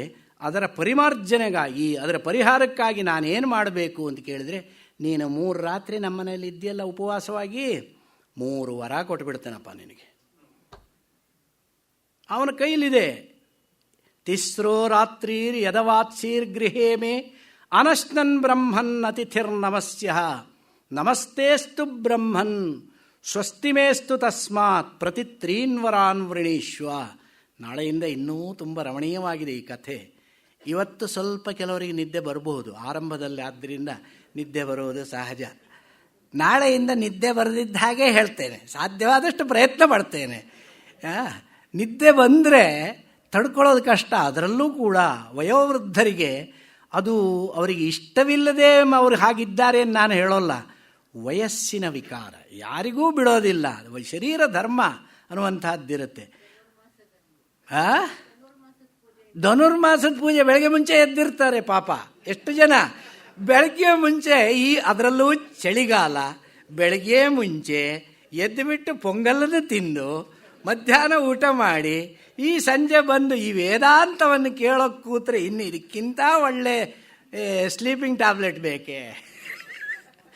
ಆದ್ದರಿಂದ ಇಂತಹ ಅತ್ಯುತ್ತಮವಾದಂತಹ ವಿಚಾರವನ್ನು ಹೇಳಬೇಕಾದರೂ ಕೂಡ ಅದಕ್ಕೆ ಕೆಲವೊಂದಷ್ಟು ಸಮಯವೂ ಬೇಕು, ಸರಂಜಾಮು ಕೂಡ ಹಾಗೇ ಇರಬೇಕು. ಈ ಕಥೆ ಬರ್ತಾ ಬರ್ತಾ ಬರ್ತಾ ರಮಣೀಯವಾಗ್ತಾ ಹೋಗುತ್ತೆ. ಕಬ್ಬು ಆರಂಭದಿಂದ ಜಗಿತಾ ಬುಡಕ್ಕೆ ಬಂದಾಗ ಹೆಚ್ಚಿನ ಆಸ್ವಾದ ಅನ್ನುವಂಥದ್ದು. ಹಾಗೆ ಈ ಒಂದು ನಿಮಗೆ ಅನುಭವಕ್ಕೆ ಬರುತ್ತೆ ಮುಂದೆ. ನಾನೇನು ಹೇಳೋದಲ್ಲ, ಸ್ವಯಂ ಉಪನಿಷತ್ತೇ ತನ್ನನ್ನು ತಾನು ತೆರೆದುಕೊಳ್ತಾ ಹೋಗುತ್ತೆ. ತಿಸ್ರೋ ರಾತ್ರಿರ್ ಯದವಾತ್ಸೀರ್ ಗೃಹೇ ಮೇ ಅನಶ್ನನ್ ಬ್ರಹ್ಮನ್ ಅತಿಥಿರ್ನಮಸ್ಯ. 3 ದಿವಸ ಉಪವಾಸವಾಗಿ ನೀನು ನಮ್ಮ ಮನೆಯಲ್ಲಿ ಇದ್ದೀಯ, ಆದ್ದರಿಂದ ನಿನಗೊಂದು ದೊಡ್ಡ ನಮಸ್ಕಾರ ಅಂತ ಸಾಷ್ಟಾಂಗ ನಮಸ್ಕಾರ ಮಾಡ್ತಾನೆ. ಸಾಷ್ಟಾಂಗ ನಮಸ್ಕಾರ ಮಾಡಿ ನಮಸ್ತೇಸ್ತು ಬ್ರಹ್ಮನ್ ಸ್ವಸ್ತಿಮೇಸ್ತು, ನನಗೆ ಮಂಗಳವಾಗಲಿ ಅಂತ ಆಶೀರ್ವಾದ ಮಾಡು ಅಂತ. ಅವನೇನೋ ಬಾಲಕ, ಇವನೇನೋ ಯಮಧರ್ಮರಾಜ. ನೋಡಿ ನಮಸ್ಕಾರಕ್ಕೆ ಎಷ್ಟಿದೆ. ನಮಸ್ಕಾರ ಅನ್ನೋ ಶಬ್ದಕ್ಕೆ ಏನರ್ಥ ಅಂತ ಕೇಳಿದರೆ, ನಮ್ಮ ಮುಂದೆ ಯಾರಿದ್ದಾರೋ ಅವರಲ್ಲಿ ತಾನು ಅತ್ಯಂತ ಕಿರಿಯ, ಅವರು ನನಗಿಂತ ಹಿರಿಯ ಅನ್ನುವಂಥದ್ದನ್ನು ಆ ಕ್ರಿಯೆಯಿಂದ ತೋರಿಸುವಂಥದ್ದು. ಸೋತ್ಕೃಷ್ಟತ್ವ ಪ್ರಕಾರಕ ಜ್ಞಾನಾನುಕೂಲ ವ್ಯಾಪಾರ ವಂದನಂ ಅಂತ ಹೇಳ್ತಾರೆ. ನನಗಿಂತ ಅವರು ದೊಡ್ಡವರು ಅನ್ನುವಂತಹ ಭಾವನೆಯನ್ನು ತೋರಿಸುವ ಒಂದು ಕ್ರಿಯಾವಿಶೇಷಕ್ಕೆ ನಮಸ್ಕಾರ ಅಂತ. ಮೂಕನಿಗೆ ನಮಸ್ಕಾರ ಅಂತ ಹೇಳೋಕೆ ಬರೋಲ್ಲ, ಏನು ಮಾಡ್ತಾನೆ? ಸಾಷ್ಟಾಂಗ ಬೀಳ್ತಾನೆ, ಅದೇ ನಮಸ್ಕಾರ. ಹಾಗೆ ಇವನು ನಮಸ್ಕಾರ ಮಾಡ್ತಾನೆ. ಸ್ವಸ್ತಿಮೇಸ್ತು ಬ್ರಹ್ಮನ್ ತಸ್ಮಾತ್ ಪ್ರತಿತ್ರೀನ್ ವರಾನ್ ವೃಣೀಶ್ವ. 3 ವರವನ್ನು ಕೇಳು ನೀನು. ಅಂದರೆ ಈ ಒಂದು ಅದು ಹೇಗೆ ಅಂತ ಕೇಳಿದರೆ, ತಪ್ಪು ಮಾಡಿಬಿಟ್ರೆ ಪೆನಾಲ್ಟಿ ಕಟ್ಟಬೇಕು. ಒನ್ವೇ ದಾರಿನಲ್ಲಿ ನೀವು ಹೋಗ್ತೀರಾ, ಅಲ್ಲಿ ಹಿಡಿತಾನೆ, ಮಾಮ ನಿಂತಿರ್ತಾನೆ, ಬರೀತಾನೆ 300 ರೂಪಾಯಿ ಕಟ್ಟಿ. ಒನ್ವೇನಲ್ಲಿ ಬಂದಿದ್ದೀರಾ ಬೈಕ್ನಲ್ಲಿ, ಆದ್ದರಿಂದ 300 ರೂಪಾಯಿ ಕಟ್ಟಿ ಬೈಕೊಂಡು ಕಟ್ಟಿ ಹೋಗ್ತೀವಿ ನಾವು. ಇಲ್ಲಿ ಬೈಕೊಳೋ ಪ್ರಶ್ನೆ ಇಲ್ಲ, ಇವನೇ ರೆಡಿಯಾಗಿದ್ದಾನೆ, ನಾವೇ ರೆಡಿಯಾಗಿರ್ತೀವಿ. ಎಷ್ಟೋ ಜನ ಇಂಥವ್ರನ್ನು ನಾವು ನೋಡಿದ್ದೀವಿ. ನಾನು ಬರಬಾರ್ದು ದಾರಿಲಿ ಬನ್ನಿ, ನೀವು ಕೇಳೋದೇನು ಬೇಡ, ನಾನೇ ಕೊಡ್ತೀನಿ ಅಂಥ ಒಳ್ಳೆ ಜನಗಳು ಇರ್ತಾರೆ. ಹಾಗೆ ಇವನು ತನ್ನ ಮನೆಯಲ್ಲಿ 3 ದಿವಸ ಉಪವಾಸ ಇದ್ದಂತಹ ಬ್ರಾಹ್ಮಣ ವಟು ಇದ್ದಾನೆ. ಆ ಒಂದು ವಿಚಾರದಿಂದ ನಾನು ತಪ್ಪು ಮಾಡಿದ್ದೇನೆ, ಆದ್ದರಿಂದ ತಪ್ಪಿನ ಪರಿಹಾರಕ್ಕಾಗಿ ನಾನು ಪೆನಾಲ್ಟಿ ರೂಪದಲ್ಲಿ ನಿನಗೆ 3 ವರವನ್ನು ಕೊಡ್ತೇನೆ. ಯಾವ 3 ವರ ಬೇಕೋ ನೀನೇ ಕೇಳ್ಕೋ ಅಂತ ಹೇಳಿಬಿಟ್ಟ. ಯಾವ ವರ ಕೇಳ್ತಾನೆ ಅನ್ನೋ ವಿಚಾರವನ್ನು ನಾಳೆ ಹೇಳೋಣ. ಎಲ್ಲರಿಗೂ ಇಷ್ಟೊತ್ತು ಕೇಳಿದಂತಹ ಎಲ್ಲ ಆಸ್ತಿಕ ಬಂಧುಗಳಿಗೂ ಕೂಡ ನನ್ನ ಅನಂತಾನಂತ ಧನ್ಯವಾದಗಳು, ನಮಸ್ಕಾರಗಳು.